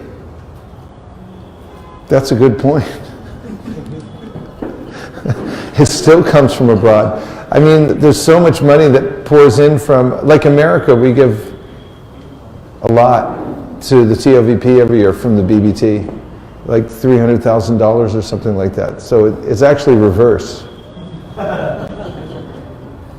Yeah. So why did you want to see this one? SOS. The end of the SOS, tips.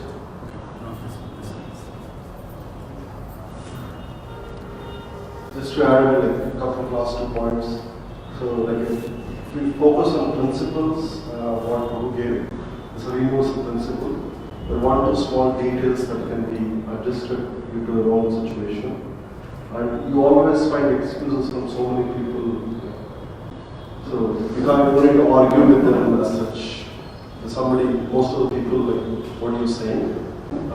But we also have videos in YouTube. There are videos, some of the devotees are created, and you can actually give it to them the facts. I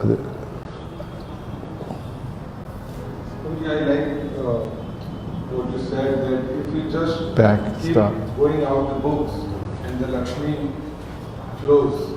Like we have also experienced in the last 3 years. Me and Vishnu Prabhu just started 3 years back, and we are just lifting like subsidized books or whatever. But till the date we are distributing till now, we have never added our money or we have to get. But at the end, you said like the money, that more money flows and Lakshmi flows and Yeah. everything is equal or even more. Yeah. That is very nice principle that we are experiencing here.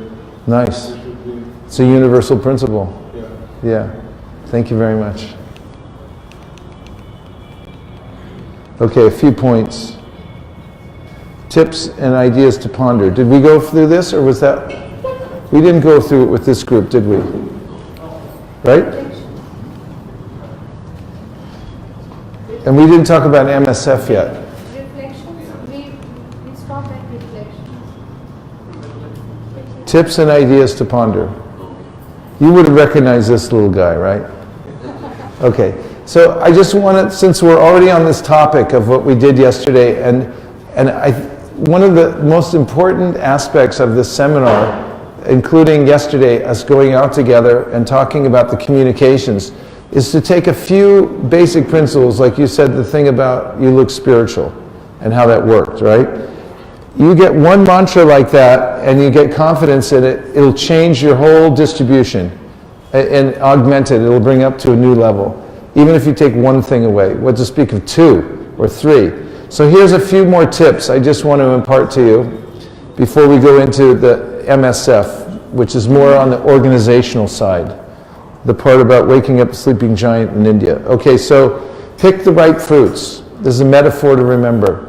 And you saw it yesterday about using the hand power, because there's a little radar in the hand, and you can push it towards anybody, and as soon as you do, you'll see what their bodily reaction, what their facial reaction is, and you can tell whether you're going to talk to them or not.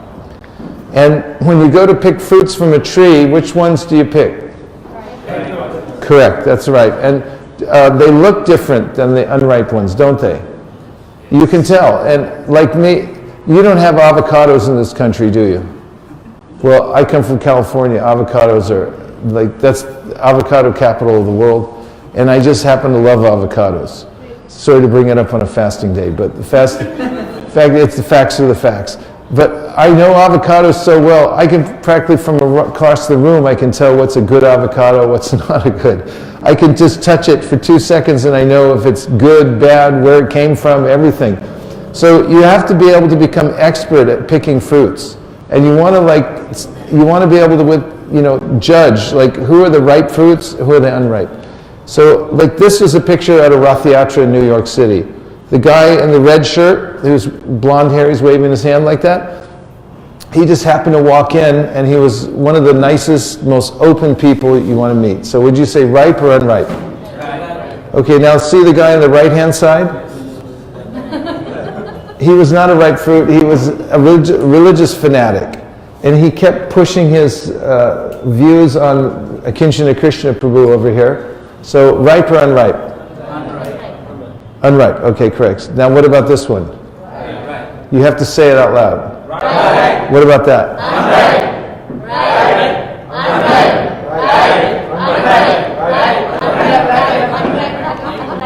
Okay, see, you got to be that fast. You look and see in your environment. You're looking for the ripe fruits. So then, okay, there's a ripe there. There's unripe fruit. So, and if you let the ripe, you pick the ripe fruits, leave the unripe fruits on the vine. Let the sun ripen. That's why we sing Samsara Loka. They'll ripen up later. The other principle is core and explore. You already have knowledge about how to distribute books in certain areas, a certain style, certain mantras, right? And then we don't like to change what we have because, okay, it's working. Even if it's not working well, at least something works, I know. Take at least 20% time to explore. 80% do what you know, go where you know it works, but 20% take it out and explore and see new lines. Try out the things that I said. And even though you're not used to it yet, just try it out 20% of the time, because that's how you'll break through. And you may be thinking about other spots, but you think, oh, but we're not sure what's going to happen. That's all right, just go there 20% and test it out, because you can break through and find a whole nother venue. Next is our prime directive. What is our prime directive? Leave everyone with a good impression. If you go out with that mood, how to leave them, and not just when you go out, when you stay in too, with all the devotees in here, whoever you work with, how about in your ashram or your family? Try to leave everyone with a good impression throughout the whole day in your life. And you'll notice how your whole day changes. What to speak of when you go on Sankirtan? That's our prime directive. We are ambassadors of, yeah, that's what we're doing. We are in the, you got to help me out on this. We are in the, our motto is, our mood is, we are Krishna's, we remain, we go out for, we do service for, I save one soul at a time, beginning with, treat people with, offer kind, focus on, preaching means, don't be, express, practice, make people feel special. Why? Yeah, because everyone's a soul. If you look at every person now, in some of the seminars, I used to do a little longer seminars, I had these signs that I have everyone put around their neck. It says, make me feel special. Now, when you go out on Sankirtan, you'd look at any one person and imagine they're wearing that sign around their neck. Now you know what to say. Make me feel special. And that's all you have to know, because that's what they're interested in. If you make them feel special, then they'll care about you. Otherwise, they don't care what's in the book. They care whether you respect them or not. Leave everyone good impression. Develop the habit of expressing sincere gratitude and thanks to people you meet, live with, and associate with. And remember that book distribution is fun and easy. And I want you to repeat after me. Book distribution is fun and easy. Book distribution is fun and easy. See? There you go. So those are a few added things, principles, and techniques that concepts that I wanted to pass on to you before we go to the next section, which is called the monthly Sankirtan Festival, which is way back here, isn't it? You see your whole life go before your eyes, it's true. Okay, the monthly Sankirtan Festival started in our community at ISV, ISKCON of Silicon Valley, because we started from nothing. We started in a little house. And the devotees all worked. They didn't have time to go out. So we decided, let's try an experiment. Let's go out once a month. We said, what should we call it? We said, we'll call it the monthly Sankirtan Festival. So the devotees went out together. Maybe there was about 5 devotees. And they did the monthly Sankirtan Festival, and they came back and they said, this is so exciting, let's do it every week. And I said, let's not. Let's do once a month. Then they had done it for 3 months.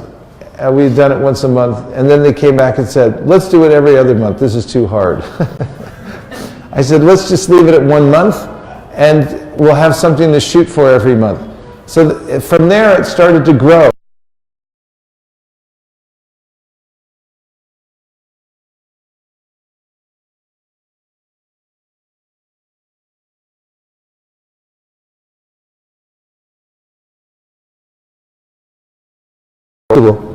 Called forced efficiency.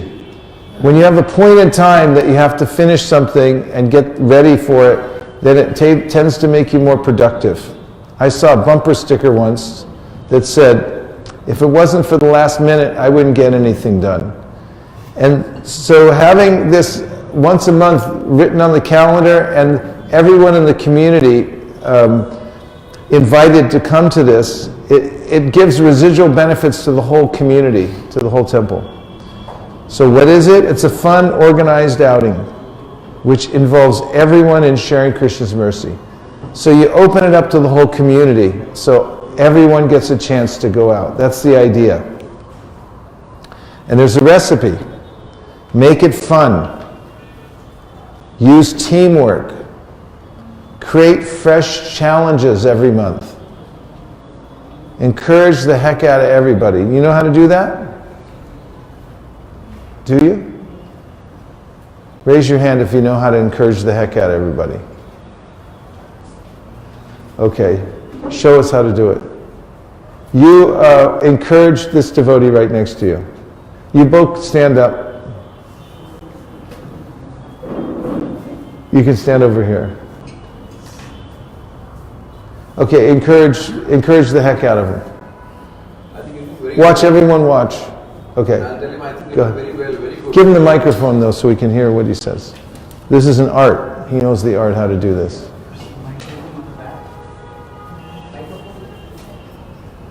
Okay, encourage the heck out of him.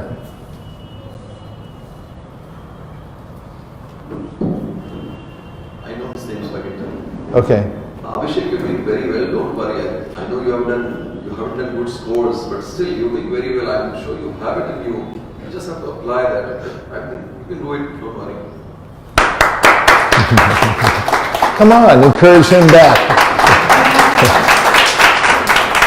If you take a moment to appreciate the good, when somebody's doing something right, and you develop a culture of that, like when's the last time you poked your head in where they're making garlands and told them, you know, way to go, you're doing a good job? When's the last time you went to the kitchen and told the cooks in there that, like, we really appreciate that you're keeping us alive?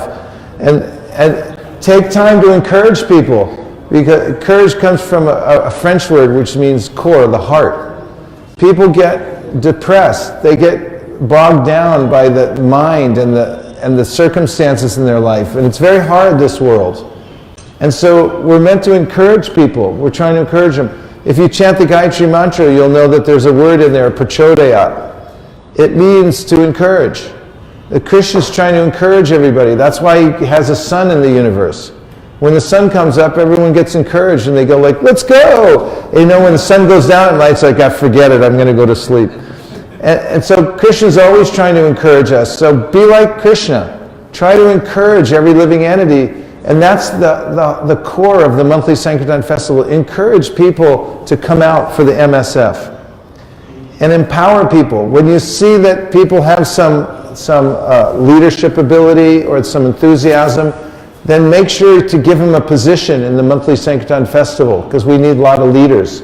Don't use kind of like bureaucracy and keep people down and tell them no. Promote them. That's what Prabhupada always did. If there wasn't a position for somebody, he'd create a new position so that they could be empowered and do their work.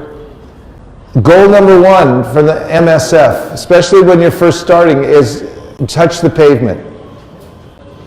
Just means make sure that you get everybody out like we did yesterday. Oh, you didn't have that experience. We did it with the temple. So what we tell people when we're going out for the MSF is the goal is just to touch the pavement. After you touch the pavement, which means you made it to your spot, and you just, all together, everyone puts their foot down. And that means, okay, we made it, we're out here. You're done for the day. Anything after that is extra. So you keep the bar very low. Keep it really low so everyone feels like, okay, this is easy. We don't have to do anything but touch the pavement. Here's some mantras that we use for the monthly Sankirtan festival. Book distribution is high sadhana. Everyone say. Always better service. Always better service. That means every monthly Sankirtan festival is better than the last one. And the way that you do that is when you do the monthly Sankirtan festival, you look and you collect all the places where there were gaps. And then you pick at least 3 of them to fix before the next MSF. Next one, a lot of people each doing a little. Say that. Yeah, when everyone does a little bit, it adds up to a lot. It's fun and easy. Touch the pavement. So we go out of our way to make sure that the MSFs are fun. A lot of people can participate.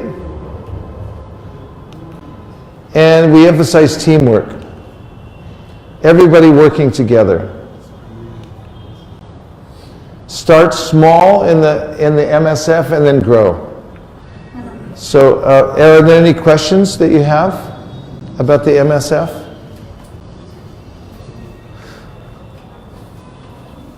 Yes, Prabhu.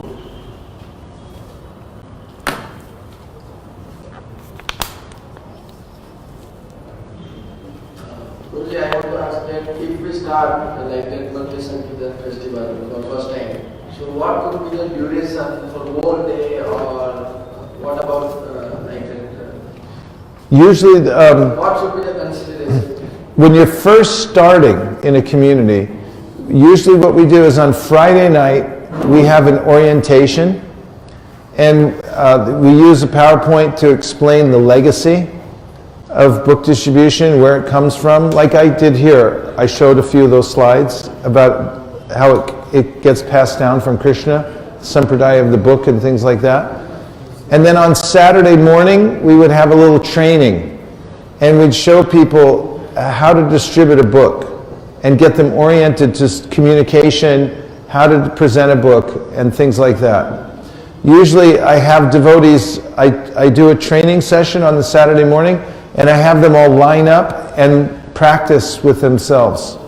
So they feel a little confident, they have something to try. And then the hard part is getting everybody out the door in the right kind of transportation. You've done a great job here, by the way. You know, these buses and I keep mixing the two up because we did two here, didn't we? We did one day where we had two buses that went out? Or was that somewhere else? That was here. I didn't even know where I am. Okay, so getting everybody out, and then once they're out there, usually we stay out about 2.5 hours, actually actively distributing. And then bring everybody back the same day, and then have a sharing session and nice prasadam. Like really exciting prasadam for everybody. And that would be the beginning stages of an MSF, getting a community used to it. And after maybe a year of doing those kinds of things, it starts to branch off in different ways. People develop their own impetus. Some people start going out more than once a month, and things like that. Any other questions? Yes, Prabhu. Hare Krishna, Prabhuji. Hare Krishna. My question is that how to motivate congregational devotees for monthly Sankirtan?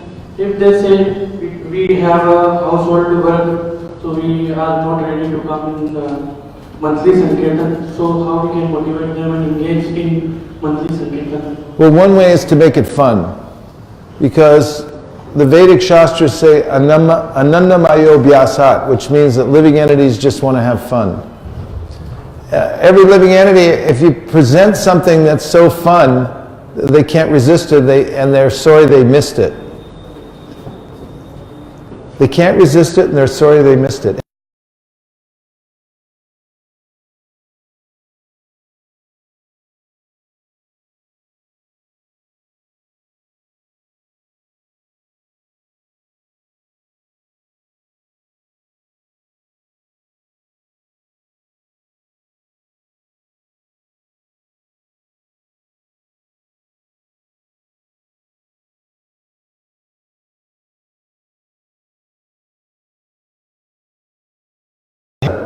You know, everyone's like, pizza? I'm sorry, I know it's a fast day, but really memorable prasadam is one thing that gets people to come. And emphasizing fun, sometimes what we do on these MSFs is we'll have a picnic afterwards. Sometimes we go on a bus ride, everybody together to go to, like we went to Niagara Falls. We drove around Toronto once just to look at a few things, had kirtan together and stuff like that. And make it fun, not duty, but fun, so they can't resist it. That helps out a lot. And also, if you bring, if you can recruit one famous person and say, such and such is going to be there. Everyone goes, such and such is coming? Okay, I'll come. That helps too. Narottam, do you have any advice about that? Because Narottam Priya came from Juhu. He started on his own. Amidst the whole big Juhu infrastructure there, he started his own MSF. And how many people do you, give him the mic. How many people do you have going? How do you motivate them to come out? Because his people seem really motivated to me.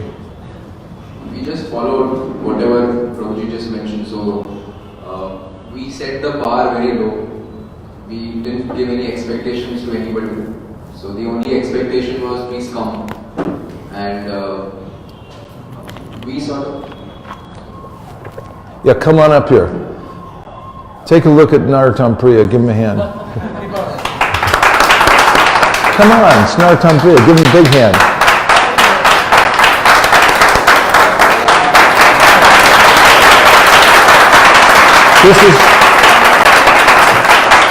This is one of the techniques to grow your whole organization locally and internationally here. When you see devotees, really pour out your appreciation for them, because these are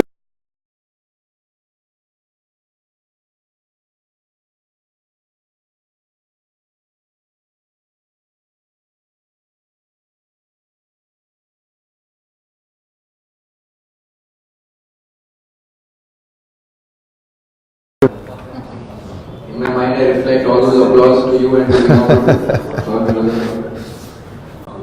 So we started around after the 2015 marathon. So as Prabhuji said, our book distribution is like this and it spikes in December. So in the 2015 marathon, when few of the congregation from our group, they participated, so we thought, why not continue this? And Prabhuji's book had just come out a few months back, Our Family Business. So then there is the section on MSF. So we thought, okay, let's do this once a month. And just as he said, initially people are enthusiastic, let's do it more often, and then people are like, okay, maybe I'm busy, I have some engagement. So we said, no, let's do it once a month. And we never kept any expectations of Lakshmi. In fact, initially we would not even tell that, okay, you came first, you came second. Till now we don't do that. We don't have individual scores, it's just a group thing. And we would just encourage people, please come. And a lot of people are shy. They are shy to talk to strangers, they're shy to be seen in public. In India, that thing is also there, that we have some image in society. Congregation devotees are all those who are working, they have people they know, they are on the roads. So we would just tell them, just hold the books for someone, or just carry the water, or just serve the water, just come, don't talk to anyone, don't distribute books.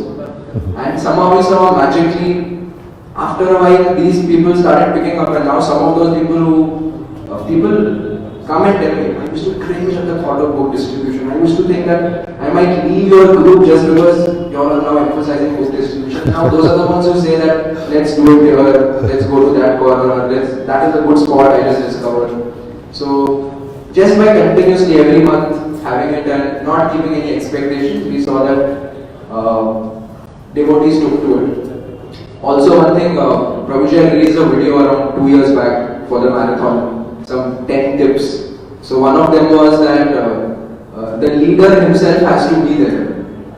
So if you are leading that congregation, then you have to be at every monthly Sankirtan festival from beginning till end. And because they have a connection with you, when they see you are serious about book distribution, automatically they will also reciprocate. And as Prabhuji just said, get someone famous. So we've tried, we're lucky, this is the third time Vaisesika Prabhu visited us. And we're also very lucky to have Nima Prabhu as part of our temple. So every second or third month I am behind him. Please come, please come. Even if he's saying my schedule is busy, I will arrange someone to pick him up. I'll tell him just come for 5 minutes, we'll arrange someone to drop him back. If he needs something to get done, we'll try and arrange that to get done so that his schedule gets freed and he comes. And that has a very big impact on people. And also, whenever we arrange programs for some visiting devotees coming, we always give them a note. if possible, please speak on book distribution for some time. So if in the regular classes also if book distribution is emphasized, it's always there in people's minds, book distribution. I mean, they're seeing that that person himself is also out there and the bar is very low. So there's no failure because no one is going to tell you who will distribute any books. Everyone is going to be very happy when you came, and that's how it's growing. We are. I myself am not a very expert book distributor, but just by organizing, I'm finding that Krishna is sending people who are very expert at book distribution, and we're doing well.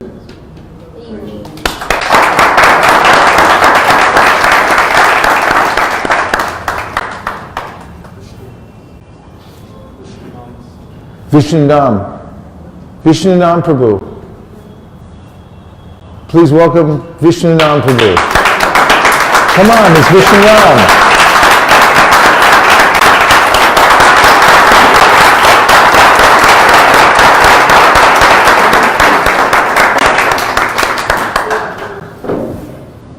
Thank you for the undeserved welcome. This is how we encourage and distribute books. So we started on this festival only 4 months back, that was in September of 2018. And as Narottam was saying, Bhima Prabhu was writing me a couple of emails. Also Shri Ram Prabhu wrote me some emails that I want to start because somehow we are having good scores in marathons, so everybody knows that Ahmedabad is fired up for distribution. That was as usual, our temple only marathon. So, but our devotees were really desiring to do it, but there was no organization for being a regular Sankirtan. They had a desire, so with this MSF, we established a small committee. We have like 15-16 groups in our congregational preaching, so we took one member from each in the MSF committee, and they were really into book distribution and they want to go out more often. So this is how it got started, and the first MSF we did was like participation of 100 devotees, and we distributed more than 500 books in that MSF. And as we heard from Prabhu, we didn't have any target. We just invited devotees to come, have good prasadam, good kirtan, and reflections also we did. We did as was Prabhu, we just tried to follow that. It was a great success, and it is continuing like that. But now we heard from him, and many devotees attended. Like before this, we had 2 days for our Ahmedabad congregation, 9th and 10th of this month. Total dedicated session for our congregational devotees. And then we went with Prabhu on this Sunday to Bhadra. The place is called Bhadra area, and then we distributed more than 600 books also in 2 hours. So it is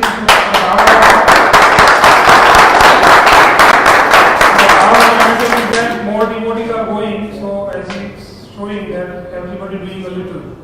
So there is no anxiety of distributing books. There is no much of struggle to manage or organization because we have a set team who is really dedicated to help devotees and encourage them to come for books. And so it is improving, and new devotees are learning the techniques of book distribution. And overall presentation of distribution is improving because now they are distributing, not selling. So we are shifting the whole format of distribution from selling to distribution. And it is really helping and pushing the marathon year on year. I attended first session by Prabhu was 4 years back in Vada. Since then we are continuously up in marathon from 80,000 to 130,000 this year. And regular Sankirtan is also taking up slowly. Which is MSF is certainly helping a lot. Thank you.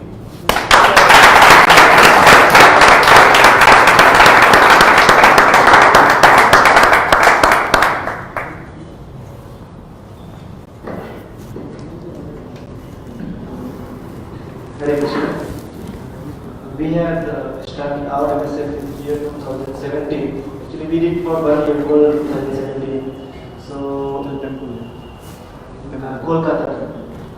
So, in the first one, around 80 devotees participated, and we have different groups going to different venues, and we used to invite devotees. Like we did not have 2 days; we only had 1 day MSF because it was difficult. Devotees stay in different areas, so to call them for 2 consecutive days is difficult. So they would come in the morning, they would have breakfast, and then Bhagavatam class. And Bhagavatam class would be oriented towards MSF. And then all devotees would form different groups and they would go out to different venues. And then we would be back by around 2 o'clock or so, and then we had lunch, and after that we had reflections. So like that we continued for 1 year, and somehow but we could not maintain the number of devotees participants. Gradually it decreased. So then practically stopped for last year. Now again we wish to start. That's why I have come to learn what things we can do to sustain it so that it goes more. And some difficulties which we faced is, one difficulty was that particularly we did not emphasize on one-to-one distribution. We had more like tables, we would put tables and then we would do announcements, and from there books would go. That was one.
So because they were not encouraging, they were not coming, so that is one thing that their committed devotee also did not want to come. And another thing was maybe we could not provide very quality prashad. We have to manage with our department. So then we were providing some prashad, but it was not very high prashad, very nice prashad. So then maybe we could not give them a fun in our MSF. That was one part missing. These were two things which I feel, 3 things we have to do. What? Do more? Yeah, I'm just asking. Yeah, I had a couple of comments. Okay.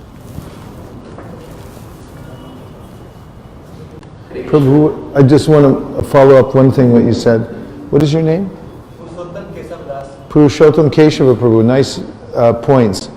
I wanted to re-emphasize that, you know, the MSF, it helps when there's a consensus in the temple, because that is one of the main causes for a MSF to struggle. In fact, I'm invited to go to a lot of places to start MSF, but the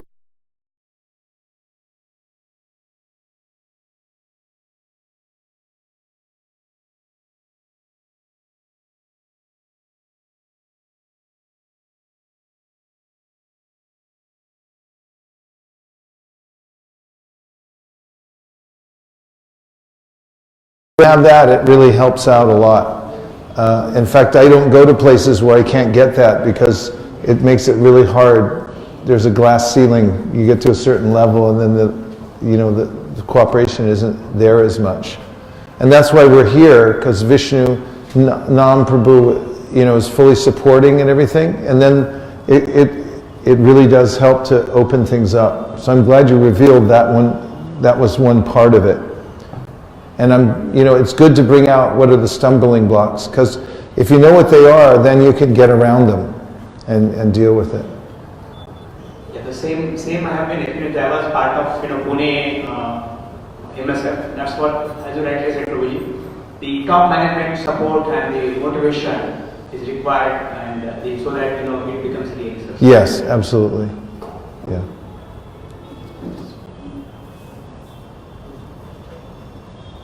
I just want to make one comment that unless these principles of whatever we're trying to learn for the last 2 days, if you don't apply, I feel that after some time the devotees gets tired. Even individuals, when you say, so I think there should be a constant, continuous training for the congregation members, and that we need to give some enough support from leaders, because if they get rejections, so after some days they fade out eventually. So there needs to be support from the people who does smart distribution, and there's a constant training. They get more enthusiasm to do for more time. It's my what I've seen. So yesterday we just had an internal meeting with, because we have 6 of us here, and we were just trying to understand what MSF would be, because we didn't have a presentation yesterday, so we were just trying to see, because we will not have time after 5 o'clock today. So we were back on when you said that you should take one person from each congregation and then make him part of the committee or the MSF member. But one of the difficulties we also have is getting the congregation to the temple and doing this. So what we thought is, why? Because the congregations meet once every week. Okay, can we not extend? Can the MSF not happen at the location where the congregation is happening, and we involve people of the congregation to do an MSF in their area? Maybe that's once in a month. We can do that there, and then do that every month in various congregations. Yeah, it's very common. In fact, it becomes an obvious choice when you start to develop. Usually at first there's a little bit of centralization so that everyone can get the idea and get the training. And then you'll find that people from their various areas, they get the hang of it. And then for efficiency's sake, then we segregate. For instance, I go to Toronto regularly in Canada. That's one of the early adapters of the MSF. They've been very successful with it.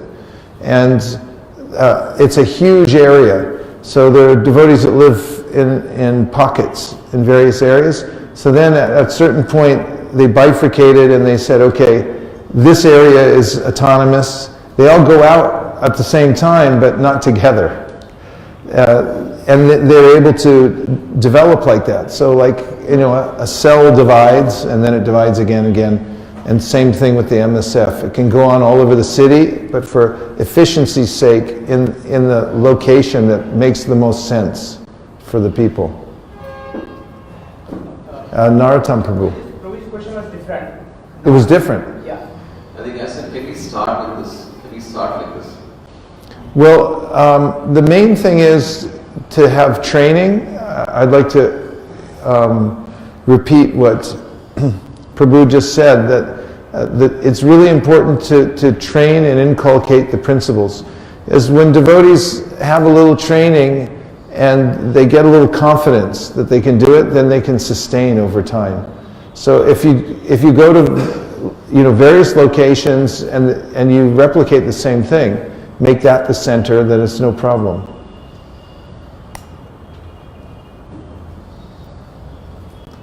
The basic principles always work. Narottam Prabhu?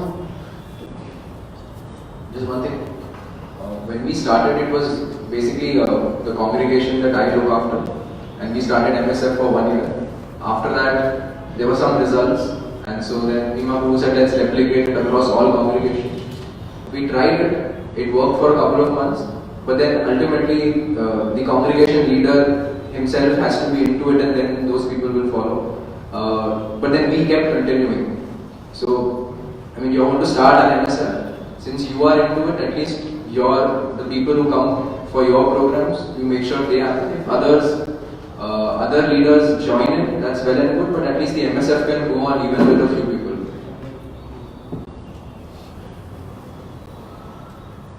Prabhuji, I have a question. Basically, may we have access to your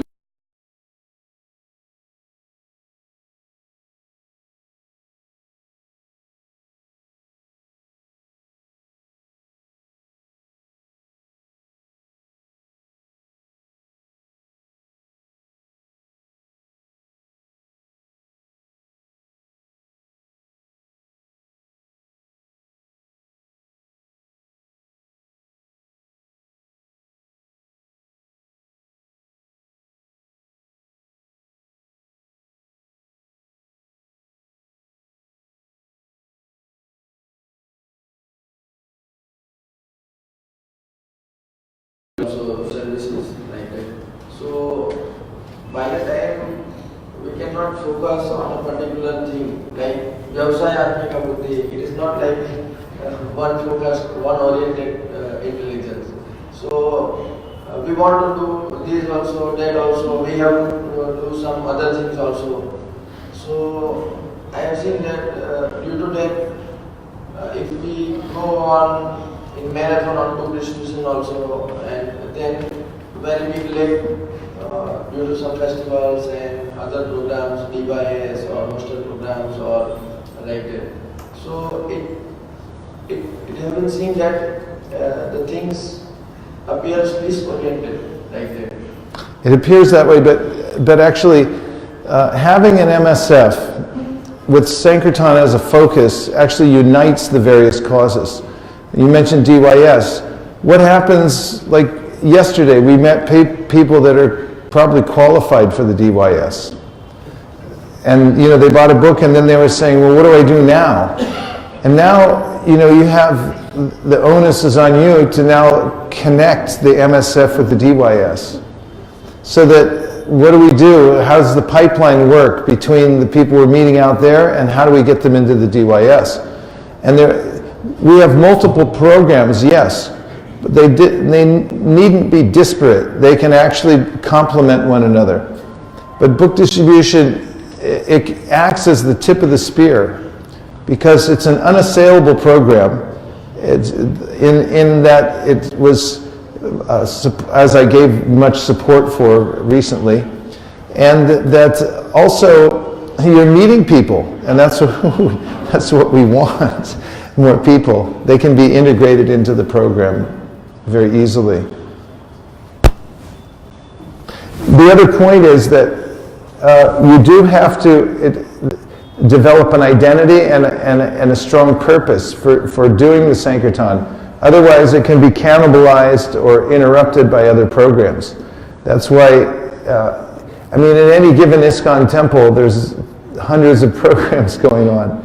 I was thinking it would be nice to have some kind of app that predicted all the likelihood of people showing up based on how many other programs were going on, not just in your own community, but around the country, because people will fly out to different festivals and things like that. But the fact is that if you keep your program vital, it's only one day actually, and you get consensus that it's important. And you put it in the fore. Like I mentioned in the organizational part, that you put a calendar and you put it on the calendar and it's marked off. So we're careful in most of the places where we do MSF that's what's happening that day, so we don't have other things going on. So it takes a little bit of planning, but yes, Prabhu. What you mentioned we have done here basically 2 years back, it just came to my mind, like we have a residential complex out here, Gujrat Garden City. So I've been to one person's house and suddenly came to mind, why don't we do here like knock to knock, like say marathon and all. It was just this time, like I would say November, December, we did that. And it's mercy of Gauranga that like we have done at the same venue 2 DYs till now. Same venue, 2 DYs have been, and 5 families are fully associated with this pond by now. So it's like marathon and like say the same place, DYs, and and still the sessions are going on there. Good, right? Yay, thank you. Shiro Prabhu actually really helped us out for this entire. Okay, excellent. So let's see, checking in on the time right now. It's 11:53. So we're going to take a break until 12:15. Okay, and if we leave now, that gives us... Last question. Yes. So, what about to start initially? So we need to have some resources and funds. So what do you suggest and recommend? Like should we start with, as you said, very anything and whatever, very small, and then starting making it kind of independent in terms of funds and resources? What's the suggestion? Well, every place has different circumstances. and different kinds of resources. Main thing is to have a consensus, and then using the resources that you already have or that are available or can be commandeered, then start working. As I mentioned, perhaps in this assembly or another one, in Art of the Start, Guy Kawasaki, who was one of the founding members of Apple, has a formula for startups. He said, make meaning, that is, decide why you're doing it. Make mantra, that means like the reason you're stating, why we're doing this. It's like a mission statement but shorter, and then get going. And then you can start fixing it later. So it depends on the particular community. So let's take a break until 17 minutes after, and we'll be right back here for the next program, which is? Surprise. It's a surprise. Okay. Just to add on the basis of Bhima Prabhu and all Vaisesika program, thinking this year should be like a year of MSF. That's our goal. Please give an applause. So, yesterday, should at least do 5 temples in each zone. That's the target to do this year. Like in West Council, we can pick 5 temples, and North, East and South. So if anybody thinks, it's not that we need to sign up now. If you have interest, we have a small team which we can help you. It's not that you're on your own. With all this data, and also we have some leaders in each zone who are trying last few years, can come and help you with centers personally, so that it's very helpful to you. So if you think that it's a good program, so please come and talk to us. We have Narottam Prabhu and we have Tomashi from Carter. We have few of us can discuss on how we can implement a new center. Thank you. Thanks.